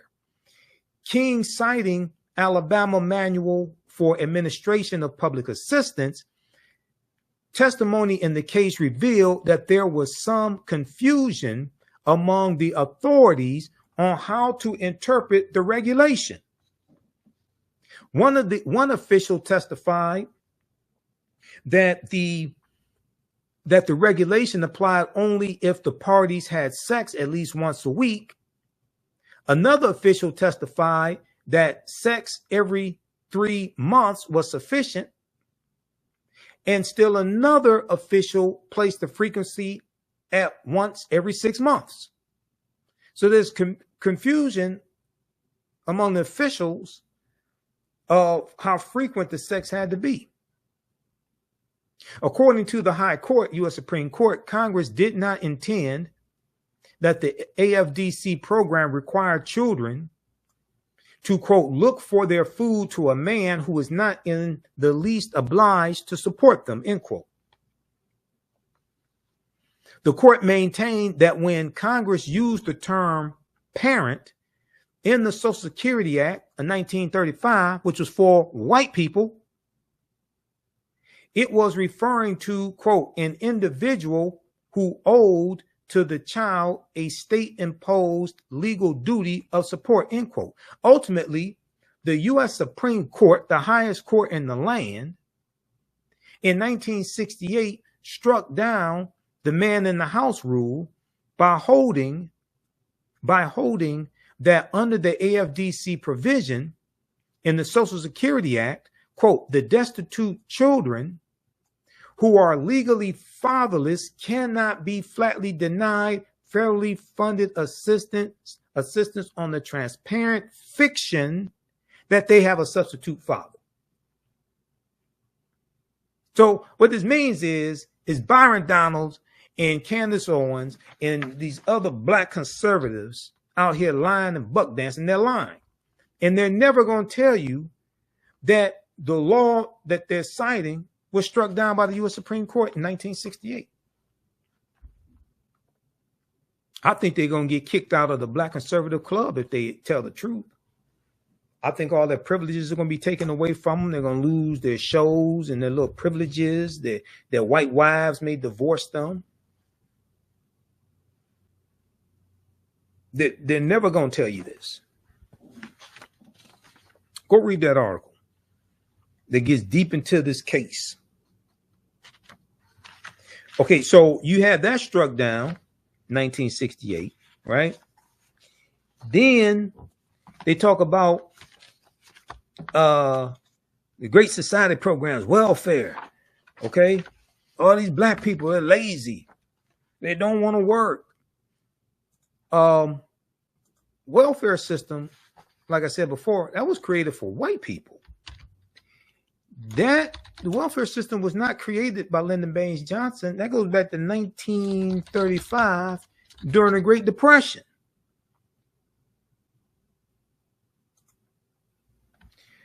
Let's look at this from archives.gov.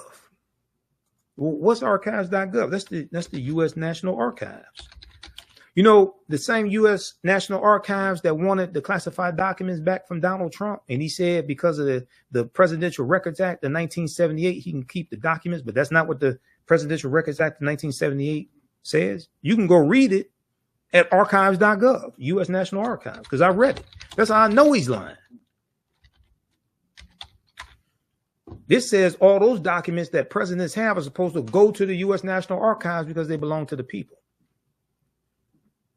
If there's some documents that he has to keep or something, or what have you, or if he needs documents for, like, to write a book, there's a process to go through to keep documents temporarily or something like that. You can't just say the Presidential Records Act says I can keep these documents, therefore you keep it, and then you ignore subpoenas from the National Archives.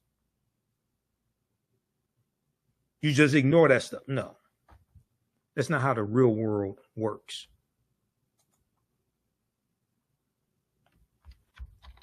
Okay, Social Security Act 1935. Read this at archives.gov, U.S. National Archives, because I go to archives.gov to do research. Social Security Act 1935. On August 14, 1935, the Social Security Act established a system of old age benefits for workers, benefits for victims of industrial accidents, unemployment insurance, and aid for dependent mothers and children, persons who are blind, and persons with disabilities. That was created in 1935, and that was created largely for white people and white women. That was not created for African Americans. Before the 1930s, the support for the elderly was a matter of local, state, and family concern. On January 17, 1935, President Franklin Delano, not Delano, Delano, Delano, Roosevelt sent a message to Congress asking for Social Security legislation. The same day, Senator Robert Wagner of New York and Representative David Lewis of Maryland introduced bills reflecting the administration's views. Okay, so read the rest of this here. This deals with the welfare system that the black conservatives say was created by President Johnson. That was created during the Great Depression, and that was part of the Social Security Act of 1935. And that was for white people.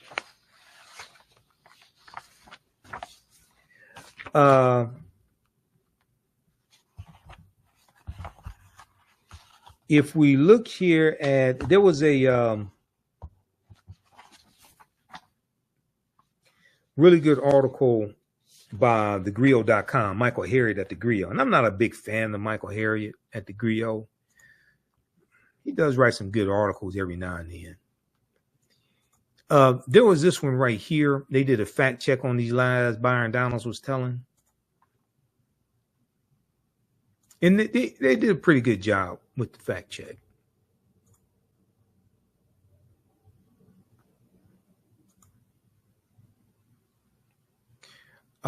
This article right here. Byron Donalds implied black people were better off under Jim Crow, so we checked. Byron Donalds implied black people were better off under Jim Crow, so we checked. Okay, this is from thegrio.com, picked up by Yahoo News, written Friday, June 7th, 2024, by Michael Harriot. This is Byron Donalds right here. This straight up idiot.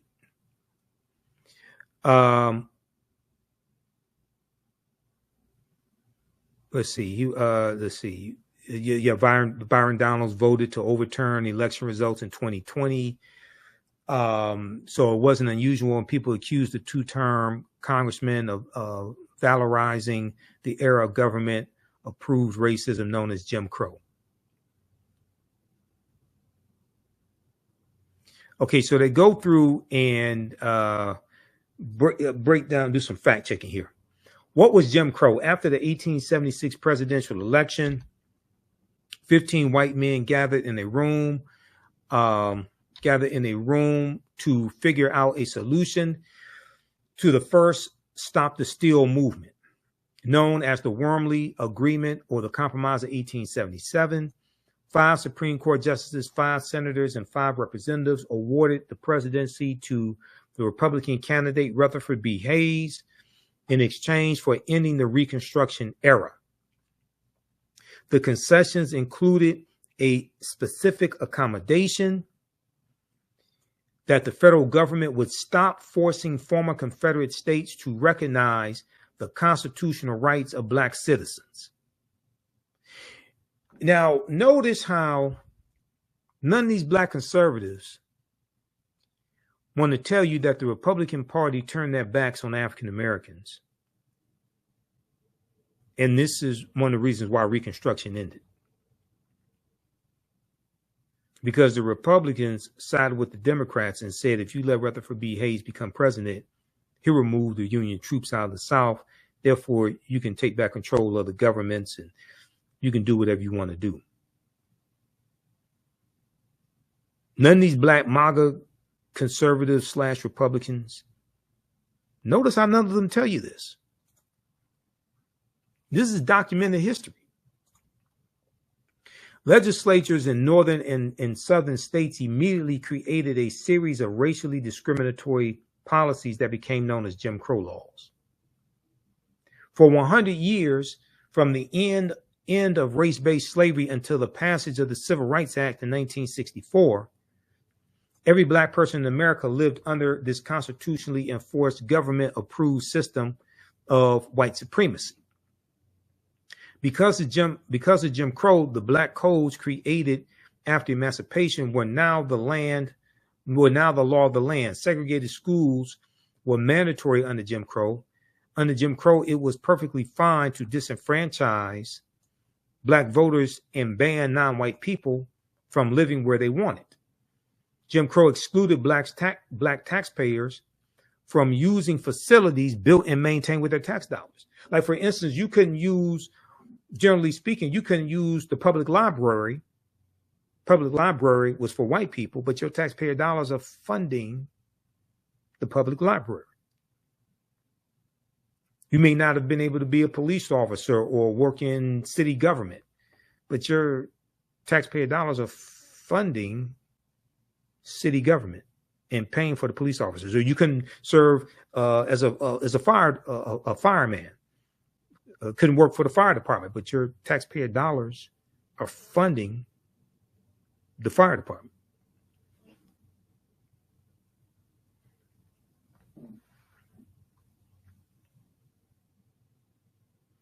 Were black voters more conservative? See, this is one of the things that Byron Donalds said. He said they were voting conservatively during Jim Crow. Most people could not vote under Jim Crow. According to the U.S. Census data between 1880 and 1960, the majority of black Americans lived in the South. Specifically, they lived in states that disenfranchised African-American voters, which is why the Civil Rights Act of 1964 pre-clearance requirement banned these states from changing their voting laws without permission from the Department of Justice. And the Department of Justice was created in 1870 to enforce the new rights of African Americans. It is literally impossible to know what the majority of black Americans wanted under Jim Crow if they could not vote. Even if one counted the votes of the black people who did vote, there was never a moment in the history of this country when the majority of black voters supported conservative politics. Not as a whole. Not as a whole. What are you calling conservative? Because, see, if what's interesting, Donalds really doesn't understand history. Okay.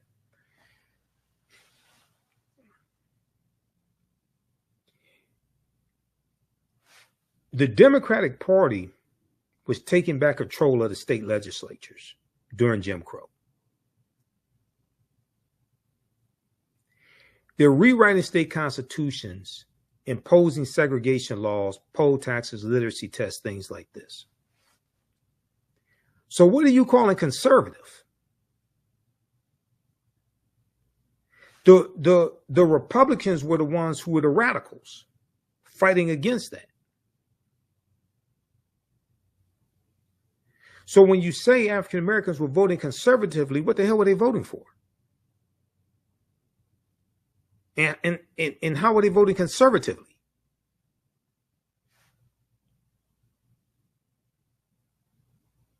Were you saying they're voting for laws to oppress them and suppress their vote?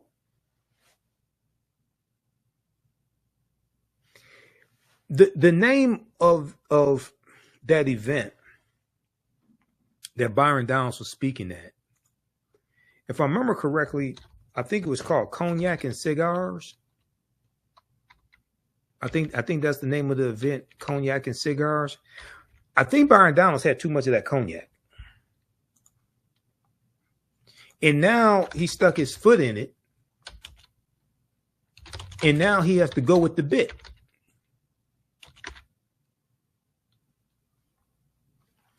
Because he can't admit he made a mistake, was wrong, didn't know what he was talking about, anything like that. Now he has to go with the bit.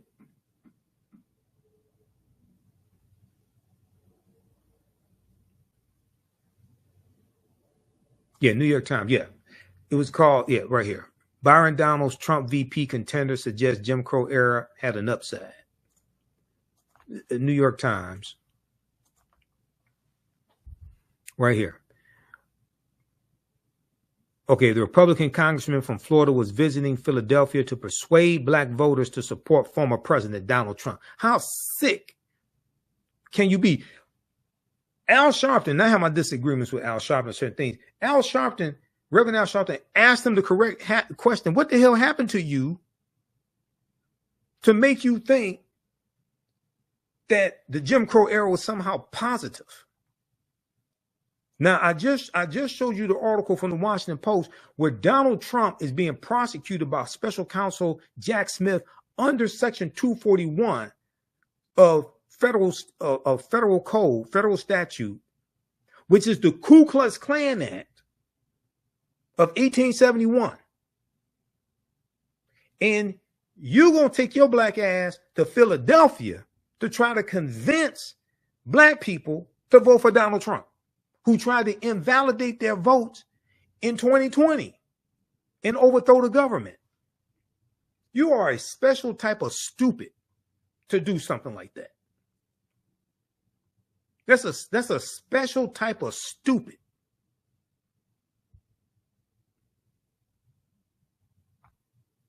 Yeah, Congress, Cognac, and Cigars. That's the name of the event. I think he had too much cognac. That's what I think happened to him. He got carried away. He had too much cognac. Made a damn fool out of himself. I mean, it's not the first time he made a fool out of himself, but he really put his foot in it this time.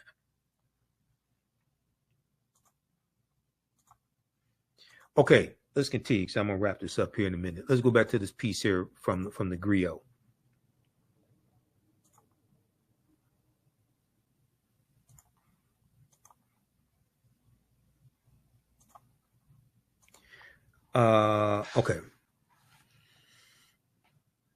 Okay. Now, shortly after the Civil War ends 1865, Southern Republicans started the anti-black Lily White movement to prevent black voters from gaining control of the party. Okay. This is some Southern Republicans. Now, in my research on the Lily White movement, so there's like, we can say there are two periods of time in the Lily White movement, just like there's two, really three incarnations of the Ku Klux Klan, right? The big incarnation of the Lily White movement is in 1928, when Republicans nominate Herbert Hoover to be president, and they appeal to Southern segregationist Democrats in 5 former Confederate states to get them to vote for Herbert Hoover as president. And they are pushing African Americans out of the Republican Party, ignoring our needs, ignoring our concerns, ignoring the rise of the Ku Klux Klan. Okay, this is the Lily White movement that really is looked at. That's really looked at the beginning of what is called the party realignment.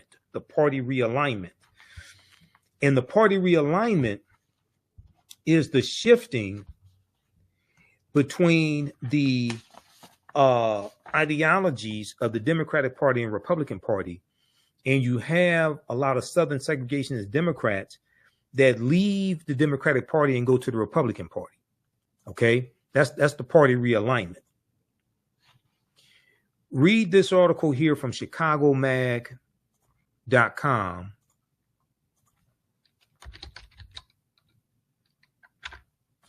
How the party of Lincoln lost virtually the entire black vote in 88 years. ChicagoMag.com. how the party of Lincoln lost virtually the entire black vote in 88 years. In 1928, the Chicago Defender, black newspaper, warned the GOP that it was in danger of alienating African Americans. They did not listen, and the fall came fast. This is by Moser, July 29th, 2016. July 29th, 2016. This is a few months before the 2016 presidential election. In this article, they talk about the Lily White movement. Now, here's Herbert Hoover. Herbert Hoover at Howard University, 1932. President Herbert Hoover. This is during the Great Depression. His policies and rhetoric were the beginning of the end for the black Republican vote. Okay, and I want to fast forward here. 1928. Robert Abbott, the founder of the Chicago Defender, is calling out the Republican Party in this article. Okay. Let me see. And it talks about here, let's see here.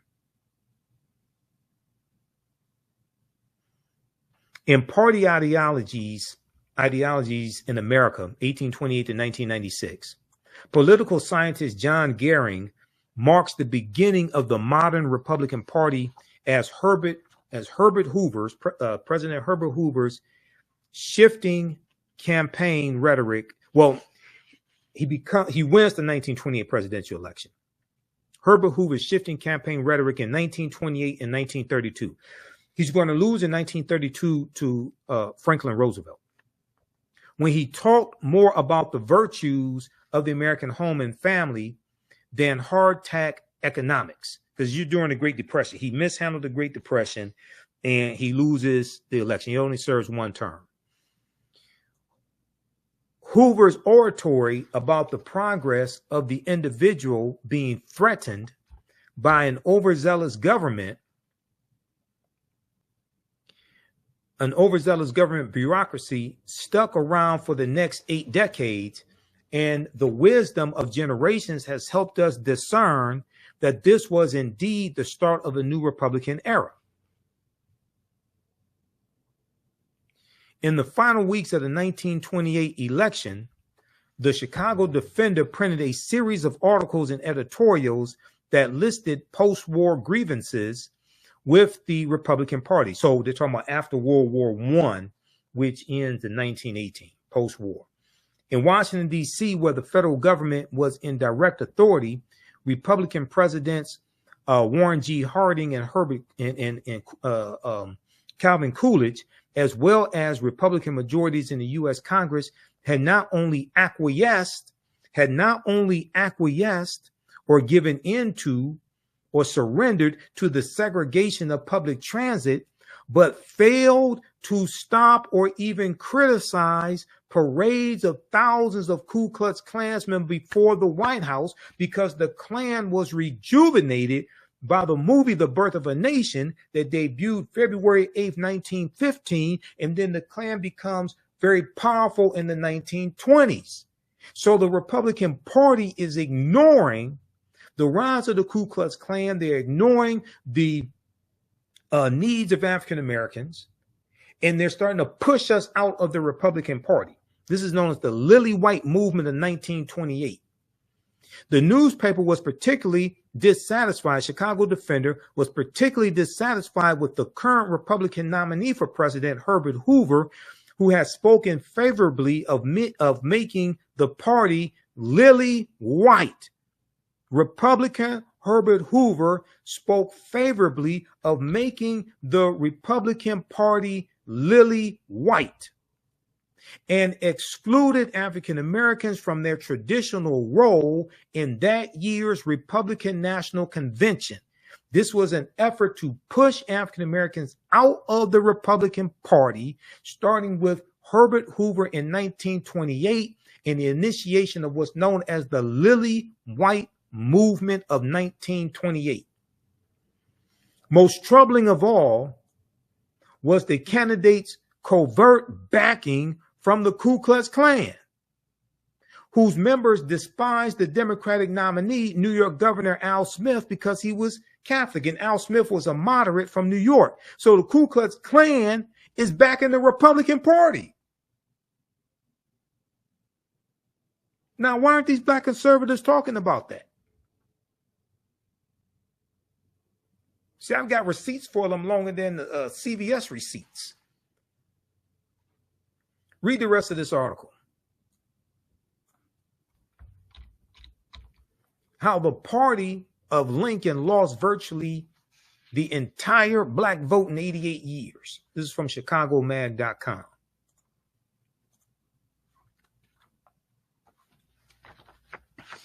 Okay, now I'm going to wrap this up here in a few minutes because this is my second 2-hour presentation that I did today. Okay. Give us a thumbs up, give us a heart, give us a like on this broadcast. How you all like this type of information? You can support the African History Network. We definitely need your support. $, the AHN Show through Cash App. $, the AHN Show through Cash App. Also through PayPal, paypal.me/the AHN Show. We're going to post the information here. Register for the online history classes that I teach on Saturdays and Sundays. Our new class starts up Sunday, June 23rd. As soon as you register, there's bonus content that you can start watching. Okay. And you can join us and watch. There's bonus content, and you can register for the bundle pack also for my 2 classes. We have the information at our website, AfricanHistoryNetwork.com. Okay, now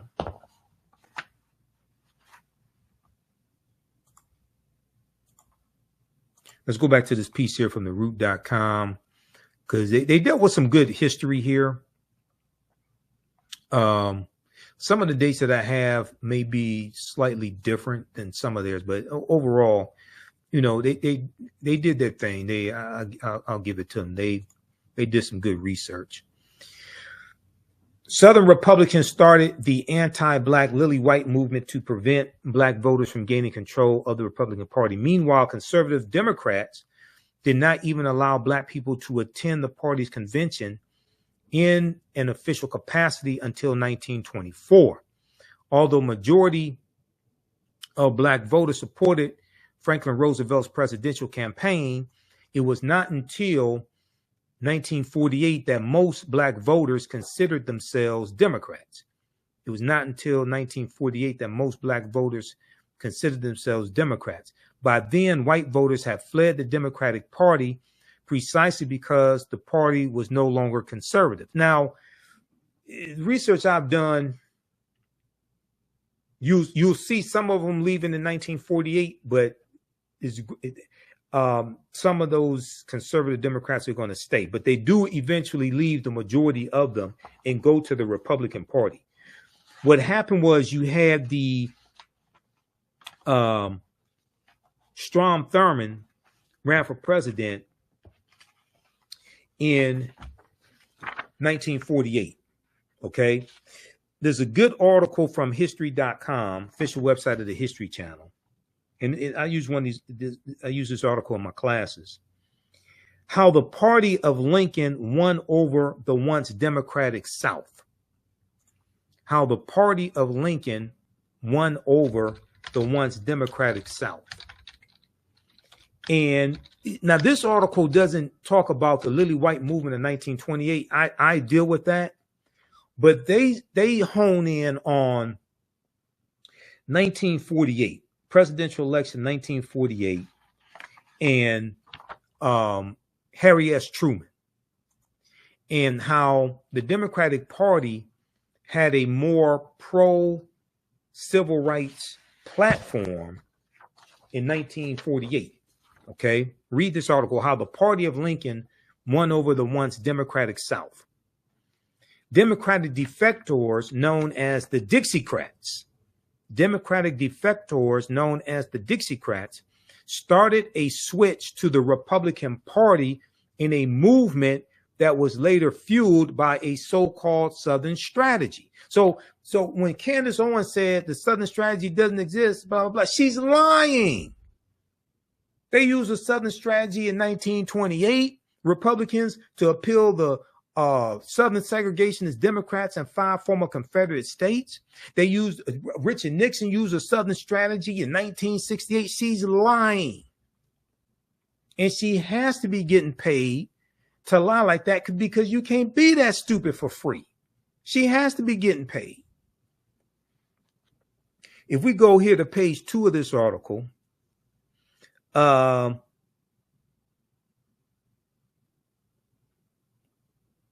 let's see. After the Civil War, the Democratic Party's opposition to Republican Reconstruction legislation solidified its hold on the South. The Democratic Party, quote, the Democratic Party came to be more than a political party in the South. It came to be a defender of a way of life, Goldfield says. And they're citing David Goldfield, author of the book on American politics called The Gifted Generation When Government Was Good. It came out in November 2019. He said, and that way of life was the restoration of much as possible of white supremacy. That way of life was the restoration as much as possible of white supremacy.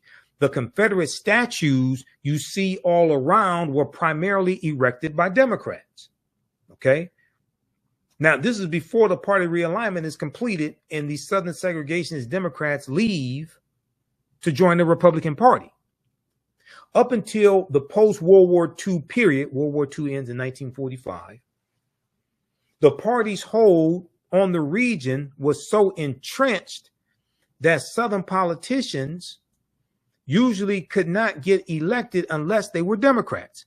But when President Harry S. Truman, a Democratic Southerner, introduced a pro-civil rights platform at the Democratic Party's 1948 convention, a faction of the Democratic Party walked out because African Americans going back to 1928 and going back to 1932, when Franklin Roosevelt runs against Herbert Hoover, we started slowly going over to the Democratic Party. We found them more receptive to our issues. We were being pushed out of the Republican Party, and the Republican Party was increasingly ignoring our issues. These defectors, known as Dixiecrats, held a separate convention in Birmingham, Alabama. There, they nominated South Carolina Governor, white supremacist Strom Thurmond, who was a staunch opposer to civil rights, a staunch segregationist. He had a black mistress, okay, staunch opposer of civil rights, to run for president on their states' rights ticket. He was nominated to run for president on the Dixiecrats' states' rights ticket. Although Strom Thurmond lost the election to President Harry S. Truman, he still won over 1 million popular votes. Quote, it was the first time since before the Civil War that the South was not solidly Democratic, Goldfield says.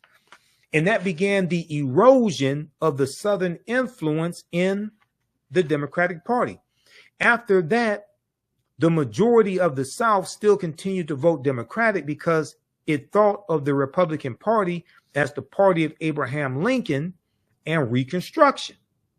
The big break did not come until President Lyndon Baines Johnson, another Southern Democrat from Texas, signed the Civil Rights Act in 1964 and the Voting Rights Act in 1965. Though some Democrats had switched to the Republican Party prior to this, that's true, many did, prior to 64 and 65, quote, the defections became a flood. The defections became a flood after Johnson signed these acts. And so the political parties began to reconstitute themselves, Goldfield says.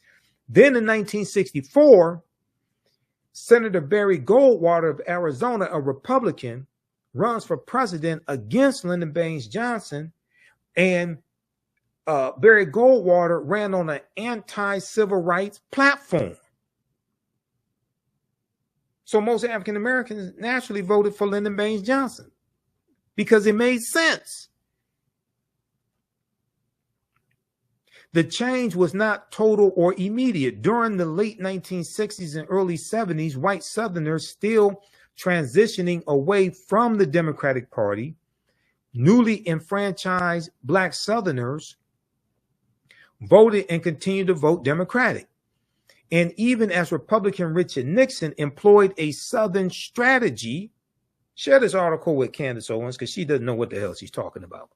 And even as Republican Richard Nixon employed a Southern strategy that appealed to the racism of Southern white voters, former Alabama Governor George Wallace, who wanted segregation now, segregation tomorrow, segregation forever, ran as a Democrat in the 1972 presidential primaries. Now, he ran for president in 68 and lost.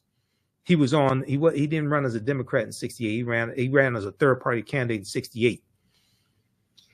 He got 46 electoral college votes from 5 former Confederate states in 1968. That was the last time a third party candidate won a single electoral college vote. 1968. This is why voting third party is ridiculous if you actually understand how the electoral college works. It takes 270 electoral college votes to become president-elect. You become president-elect by winning the popular votes in each state. You win the popular votes in each state. You win the electoral college votes in each state by winning the popular vote in each state. Anybody tells you the popular vote does not matter is lying to you. Or they don't read. They haven't read the U.S. Constitution. Popular vote does matter. It's the popular vote per state that matters. And that's, you become president-elect by winning 270 electoral college votes that are awarded by the states. This is before the electoral college votes. The electoral college doesn't vote until the first Monday following the second Wednesday in December, which usually falls in the middle of December.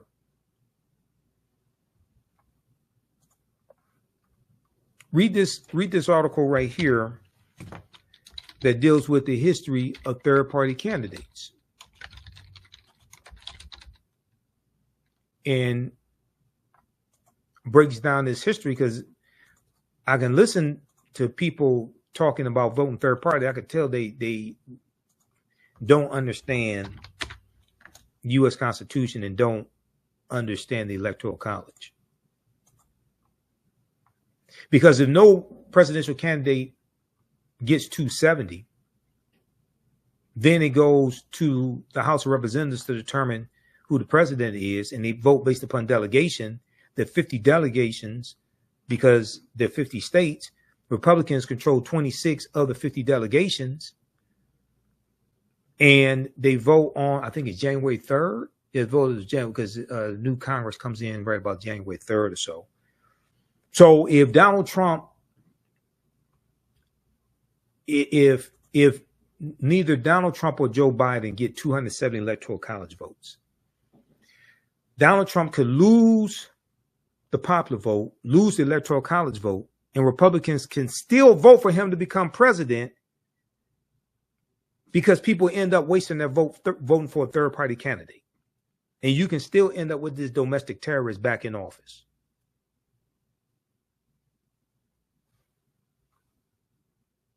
And the U.S. Senate determines who the vice president will be. A romp through history's most successful third-party presidential candidates.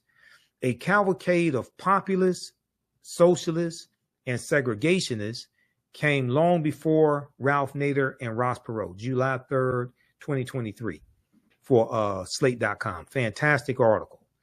Fantastic historical article. Go check this out, okay? Because I hear these people out here talking, and I can listen to them and tell they don't understand history, don't understand the U.S. Constitution, don't understand the Electoral College, which created the U.S. Constitution.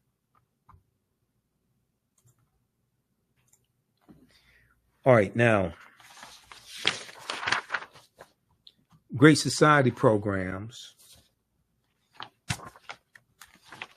Take a look at this piece here.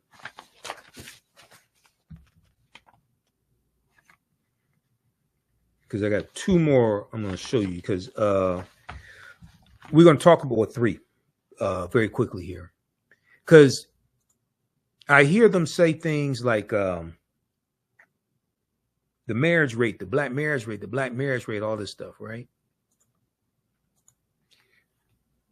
We're going to look at the Great Society programs here. Then I'm going to show you something that none of these black conservatives or the white ones they love want to tell you.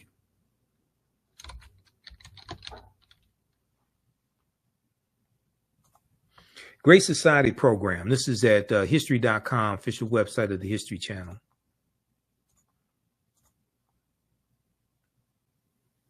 August 28th, 2018. Great Society.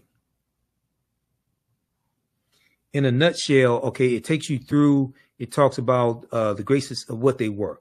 The Great Society was an ambitious series of policy initiatives, legislation, and programs spearheaded by President Lyndon Baines Johnson, with the main goals of ending poverty, reducing crime, abolishing inequality, and improving the environment. This is why black conservatives are against this. They're not really trying to change policies to fight poverty. Okay.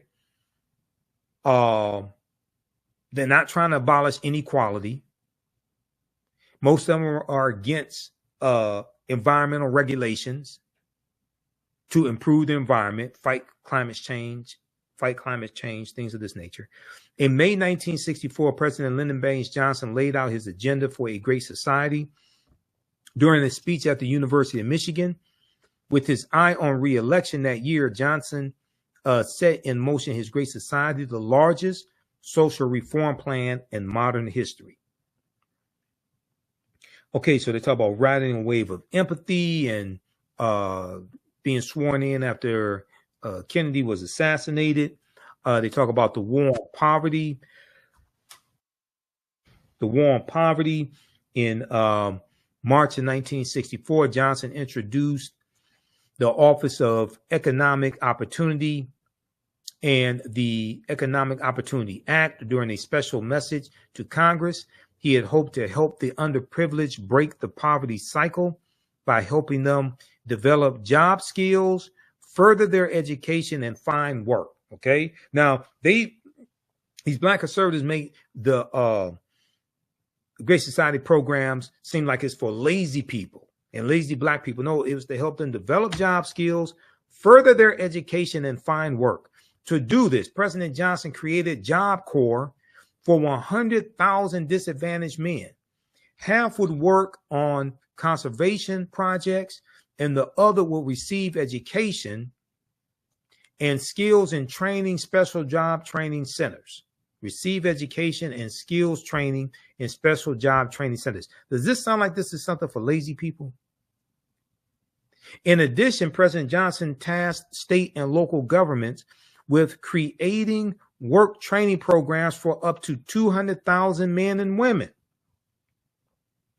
A national work study program was also established to offer 140,000 Americans the chance to go to college who could otherwise not afford it. So the work study program that you have in colleges, okay, this was a special government program where you work and get paid for it while you're in college. It's a special program that was created by the Great Society programs. Does this sound like this is for lazy people? Other initiatives, the so-called War on Poverty offered were a community action program for people to tackle poverty within their own communities, the ability for the government to recruit and train skilled American volunteers to serve poverty-stricken communities, loans and guarantees for employers who offer jobs to the unemployed. So this was encouraging people to work, not discouraging people from working. It was encouraging people to work, encouraging people to go to college, encouraging people to get skilled trades training. funds for farmers to purchase land and establish agricultural co-ops, help for unemployed parents preparing to enter the workforce, help for unemployed parents preparing to enter the workforce. Then you had Medicaid and Medicare and Medicaid that's created by the Great Society programs.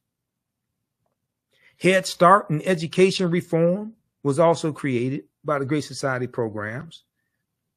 The Head Start program started as an 8-week summer camp run by the Office of Economic and Opportunity for 500,000 children ages 3 to 5. Since the program's inception, it has served over 32 million vulnerable children in America. Oh, we can't have Head Start.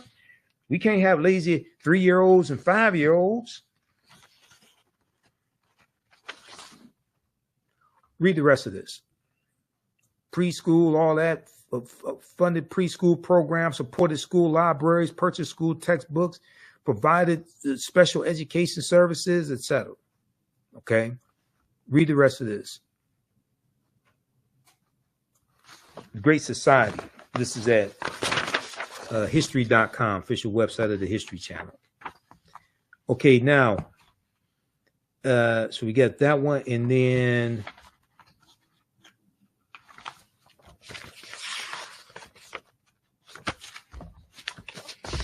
this one here is from snaptohealth.org. Snaptohealth.org, and it gives a timeline of the history of welfare.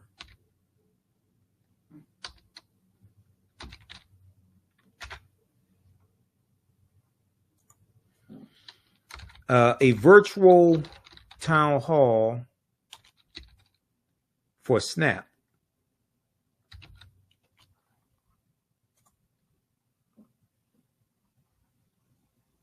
And deals with the history of WIC, all of that right here. And how WIC was overhauled under the Richard Nixon administration. History of WIC, 1968. This is SNAP to Health, a virtual town hall for SNAP, WIC, and nutrition in the United States. History of WIC, going back to 1968, they talk about 1969, President Richard Nixon in December 1969, White House Conference on Food, Nutrition, and Health focused on the problem of malnutrition and hunger due to poverty. Conference recommendations call for special attention to be given to the nutritional needs of low-income pregnant women and preschool children. And they were focusing on white people. Conference recommendations call for special attention to be given to the nutritional needs of low-income pregnant women and preschool children. 1972, on September 26, 1972, an amendment to the Child Nutrition Act of 1966 authorized WIC. The legislation established the Special Supplemental Food Program as a 2-year pilot using Dr. David Page's voucher program as a model. 1973, the program is renamed Special Supplemental Food Program for Women, Infants, and Children, known as WIC. Now, this is under President Richard Nixon. 2 food packages are developed, one for infants and one for children and pregnant or breastfeeding women. Okay, read the rest of this. It takes you throughout history.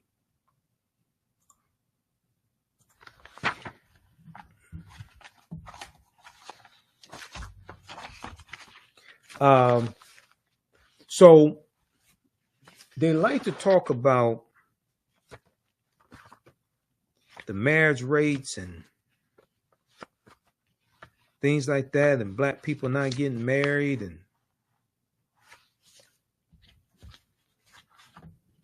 all of that, right?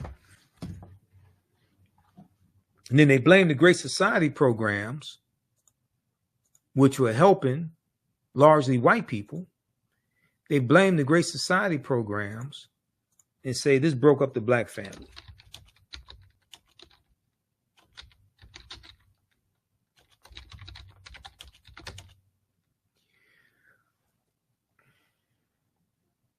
The marriage rates in this country start declining in the 1970s.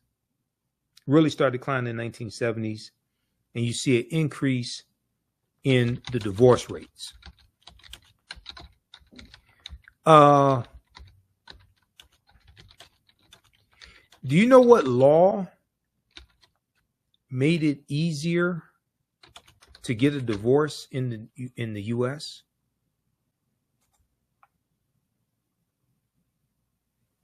Does anybody know? Because these black conservatives are not going to tell you.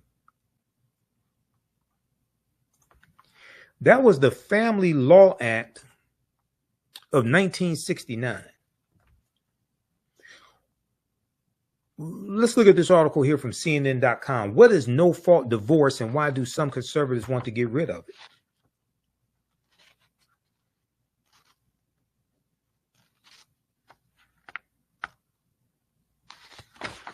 For the sake of time, we're going to go right to this right here. What is the history of no-fault divorce in the United States? No-fault divorce was first legalized in California in 1969 by then Governor Ronald Reagan, who would eventually become the first U.S. president who had been divorced. Former President Donald Trump was the second. By 2010, every state had legalized a no-fault divorce option. Governor Ronald Reagan signed into law in 1969 what was known as the Family Law Act of 1969, which made it easier to get a divorce, and you got what's called a no-fault divorce based upon irreconcilable differences. That was signed into law by Governor Ronald Reagan.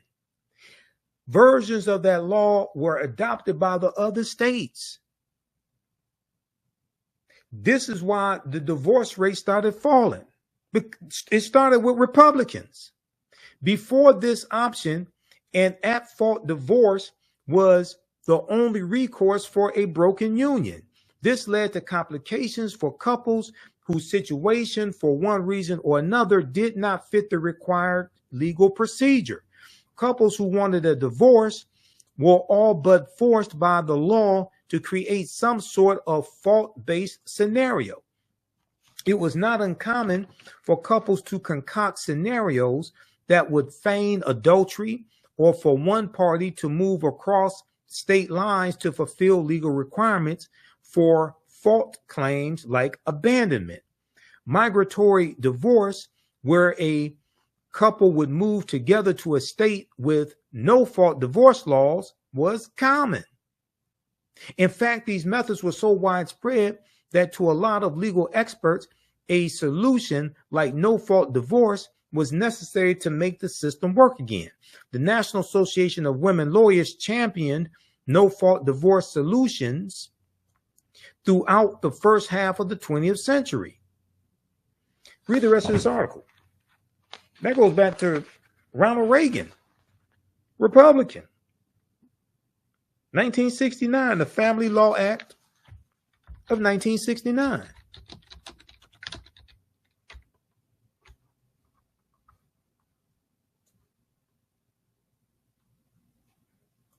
So read that article from CNN.com. What is no-fault divorce and why do some conservatives want to get rid of it? It's from November 27th, 2023. Interesting how these conservatives don't want to tell you all this. So you have them saying the divorce rate, and black families out together, things like this. They want to blame Lyndon Johnson. Don't want to tell you that what really contributed to divorce rates was the Family Law Act of 1969 coming out of California, signed a law by Republican Ronald Reagan. They don't want to talk about how the automation in a lot of these auto plants made it harder for African-American men to get jobs. And that goes back to the article from theroot.com that I showed you, welfare fathers and those persistent myths. Then also this piece here from InTheseTimes.com by Marilyn Katz. This breaks down a lot of that history as well. A half century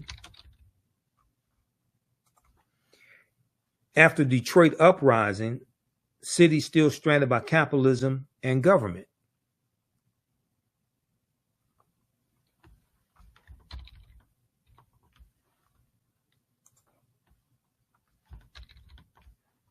This piece right here, which takes you through some of the history of Detroit and the deindustrialization of Detroit. And they talk about how a half century after Detroit uprising, the city still stranded by capitalism and federal government. One of the things they deal with in this article, Marilyn Katz, how federal policy and the big auto industry drove black blight and white flight. And she deals with how the General Motors, Ford, and Chrysler got filthy rich through government contracts during World War II to make military equipment and military vehicles, things like this. The expressways run through African American communities in the 1950s and 60s, wiping out homes, wiping out businesses that we had. Then the new factories are built. The factories are being moved from the inner city out to the suburbs. And when these factories are being built out in the suburbs, they're built on what's called sprawling horizontal campuses. Sprawling horizontal campuses on former farmland in the Detroit suburbs and in Ohio, Indiana, and Canada. Between 1947 and 1958, the Big Three built 25 new factories. None of them were in Detroit. And when they're building these factories, these new factories on these sprawling campuses, they've integrated more automation into the factories, and it eliminated a lot of low-level, entry-level jobs that many of our grandfathers and great-grandfathers got when they moved up here from Mississippi, Alabama, Tennessee, things like this with their families. Taking at face value, this made sense as Detroit then lacked the land for the new horizontally integrated and automated plants. Yet as historian Thomas Segru, and Thomas Segru wrote the book, The Origin of the Urban Crisis. This book right here, The Origin of the Urban Crisis, which deals with a lot of Detroit history, race and inequality in post-war Detroit, The Origin of the Urban Crisis, Professor Thomas Segru.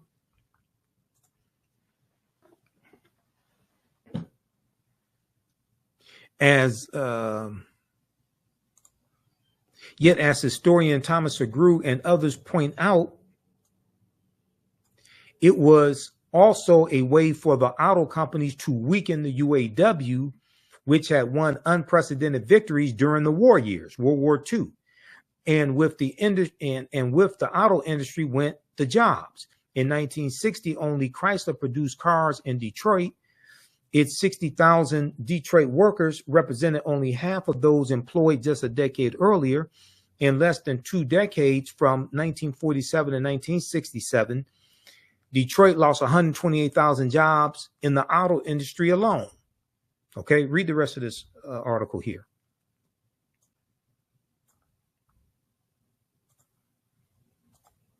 Then they like to talk about the war on drugs and the 94 crime bill and all this stuff, right?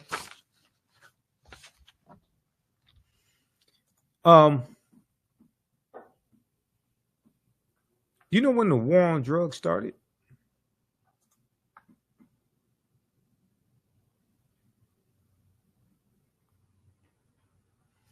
So I thought I got to go to, I think that's, is that on the Black resistance movements? I think it is. The war on drugs was declared June 17th, 1971 by a president named Richard Nixon, who ran for president on the platform of law and order, which means protect white people and lock up African Americans. That's basically what law and order means. He ran as a backlash to the civil rights movement and Black Power movement and the rebellions taking place across the country. He ran as a backlash largely to the anti-poverty programs, Great Society programs. He ran on discontinuing some and overhauling others. But he ran as a backlash to all of that.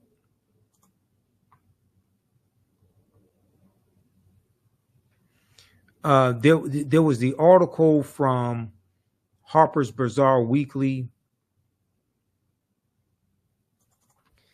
and it was from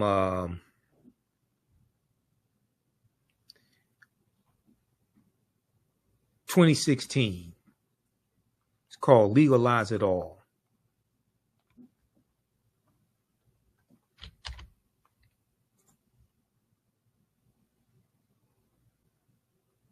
It's called Legalize It All. And in the article,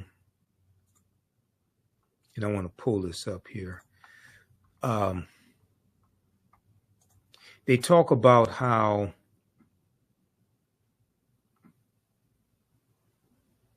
they deal with the origins of the war on drugs and Richard Nixon. And it dealt with an interview that John Ehrlichman, who was Richard Nixon's domestic policy advisor,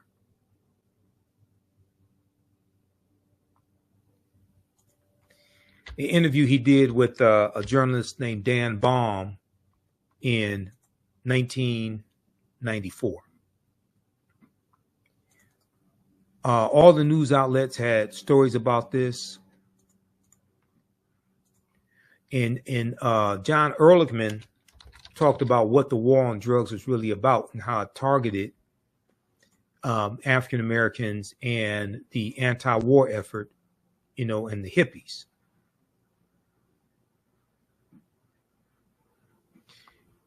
This piece right here, AtlantaBlackStar.com has an article on this.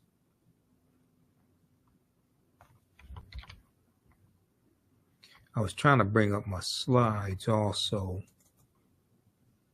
because I have this in one of my some of my presentations.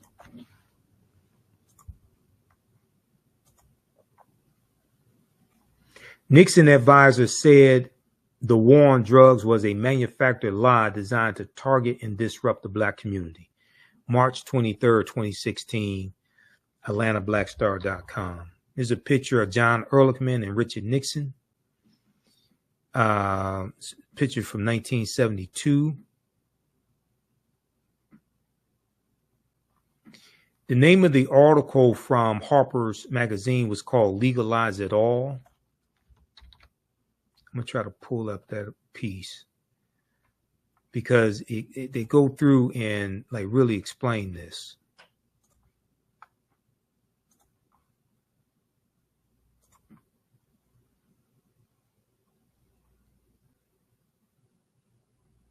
I had to restart my PowerPoint presentation here. Okay, let me show you this here.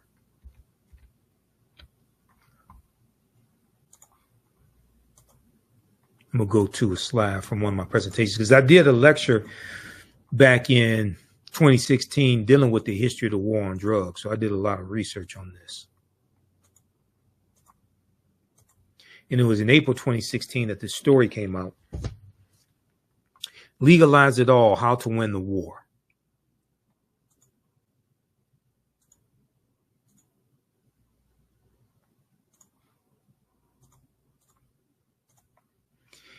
In Legalize It All, the April 2016 cover story of Harper's Magazine, journalist Dan Baum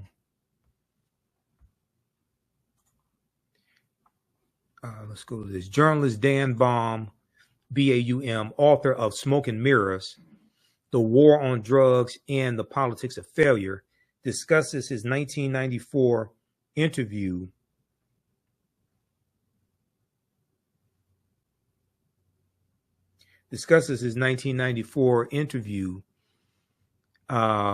with John Ehrlichman. Now, John Ehrlichman died in 1999. He was President Richard Nixon's chief domestic policy advisor and had spent 18 months behind bars for conspiracy to obstruct justice and perjury as a result of the Watergate cover-up. Read the article from AtlantaBlackStar.com. Nixon advisor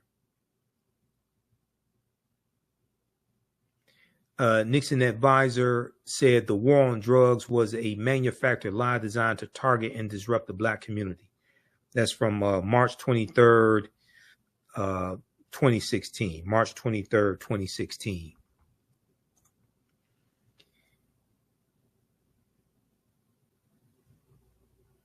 How did the United States entangle itself in a policy of drug prohibition that has yielded so much misery and so few good results? Americans have been criminalizing psychoactive substances since San Francisco's anti-opium 1875 law that targeted Chinese men working on railroads. But it was John Ehrlichman's boss, Richard Nixon, who declared the first war on drugs and set the country on the widely punitive and counterproductive path it still pursues. I had tracked Ehrlichman, who had been Nixon's domestic policy advisor, to an engineering firm in Atlanta where he was working on minority recruitment. Now, this is quoting the article from theroot.com right here. Former Nixon aide claims war on drugs invented to suppress Black people. And they're citing the article from Harper's Weekly. John Ehrlichman said what the war on drugs was about. He said, "We knew we could not make it illegal to be either against the war, or be Black. But by getting the public to associate the hippies with marijuana and Blacks with heroin, and then criminalizing both heavily, we could disrupt those communities. We could arrest their leaders, raid their homes, break up their meetings, and vilify them night after night in the evening news. Did we know we were lying about the drugs? Of course we did. Did we know we were lying about the drugs? Of course we did." So I'm waiting for some of these Black conservatives to tell you what Richard Nixon did in his war on drugs. Because the U.S. prison population quadrupled from 1970 to 1993. It went from 300,000 in 1970 to 1.3 million in 1993. I don't know why they're not telling you this. I just can't figure it out. All right. So, also, you can read this piece here dealing with Jim Crow laws and the history of Jim Crow laws. Let's see, this is a good one here. Yeah, right here. Jim Crow laws from history.com.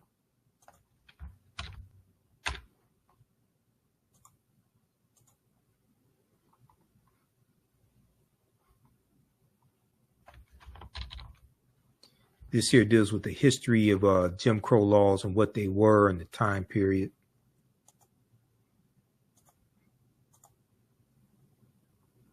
So you can read this. Jim Crow laws were a collection of state and local statutes that legalized racial segregation, named after a Black minstrel show character. That Black minstrel show character was created by T.D. Rice, Thomas Dartmouth Rice, right around 1828, 1829. Comes from the story goes he saw a male slave tending to animals. He's a teenage male, something like that. He was singing the song, "Turn around, jump around, I jump just so. Every time I turn around, I jump Jim Crow." So it was named after a black minstrel show character. T.D. Rice creates his Jim Crow character, puts on black face, tattered, torn clothing, and adopts a Southern dialect and performs his Jim Crow character on stage. This becomes the birth of the minstrel shows. The birth of the minstrel shows. Thomas Dartmouth Rice is known as the father of minstrelsy and the minstrel shows.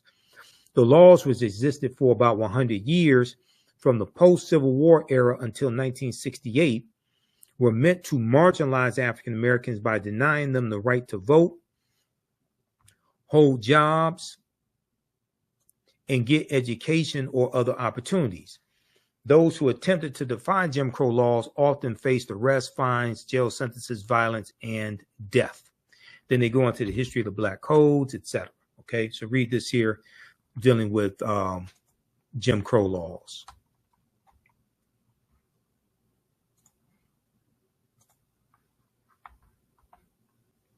That's at history.com.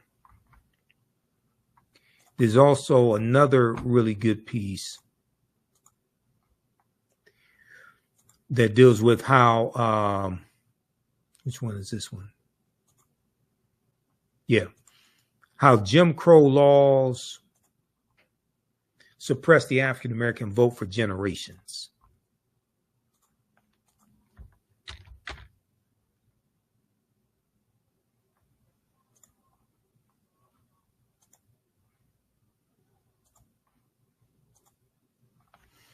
This one right here, how Jim Crow era laws suppressed the African American vote for generations.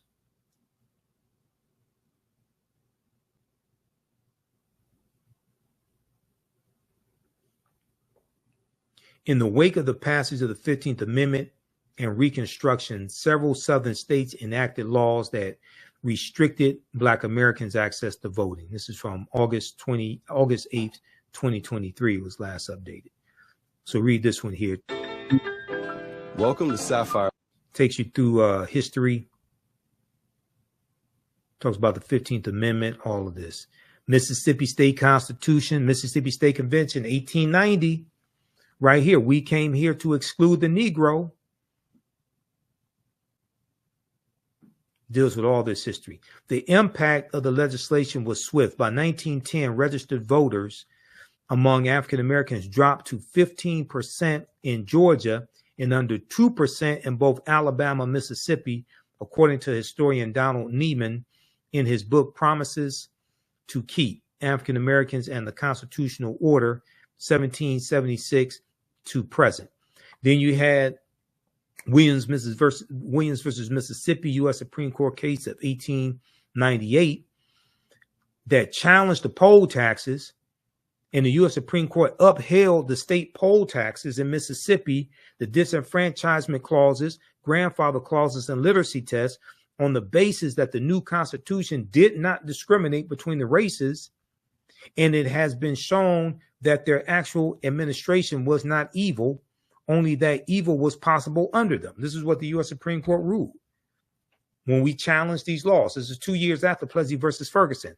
This is Williams versus Mississippi, 1898 U.S. Supreme Court case.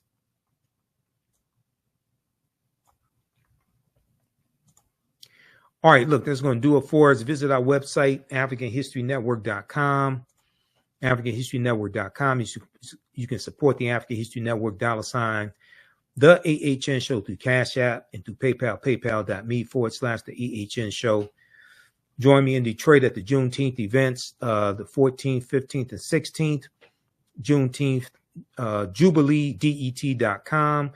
Register for my online classes. Next class is Saturday, June 22nd, 4 p.m. Eastern Standard Time. Ancient Kemet, the Moors, and the Ma'afa. Understanding the transatlantic slave trade, what they didn't teach you in school. Register here. As soon as you register, you can watch the previous classes that are archived, download a lesson plan that I put together, register for my new class. Starts Sunday, June 23rd, 4 p.m. Eastern Standard Time. Black resistance movements, Haitian Revolution, U.S. Civil War, Civil Rights Movement, Black Power Movement, 1800 to 1968. Click here to register for the full class. Click here to register for the bundle for both courses. Okay. This content is PG-13. You can use this with your children. It's not overly graphic or anything like that. Okay. All right. I have to get out of here. Remember, at the African History Network, we focus on educating, empowering, and inspiring people of African descent throughout the diaspora and around the world. Because right now it's correct wrong behavior. It's not over till we win Wakanda forever. And we'll talk to you next time. Peace.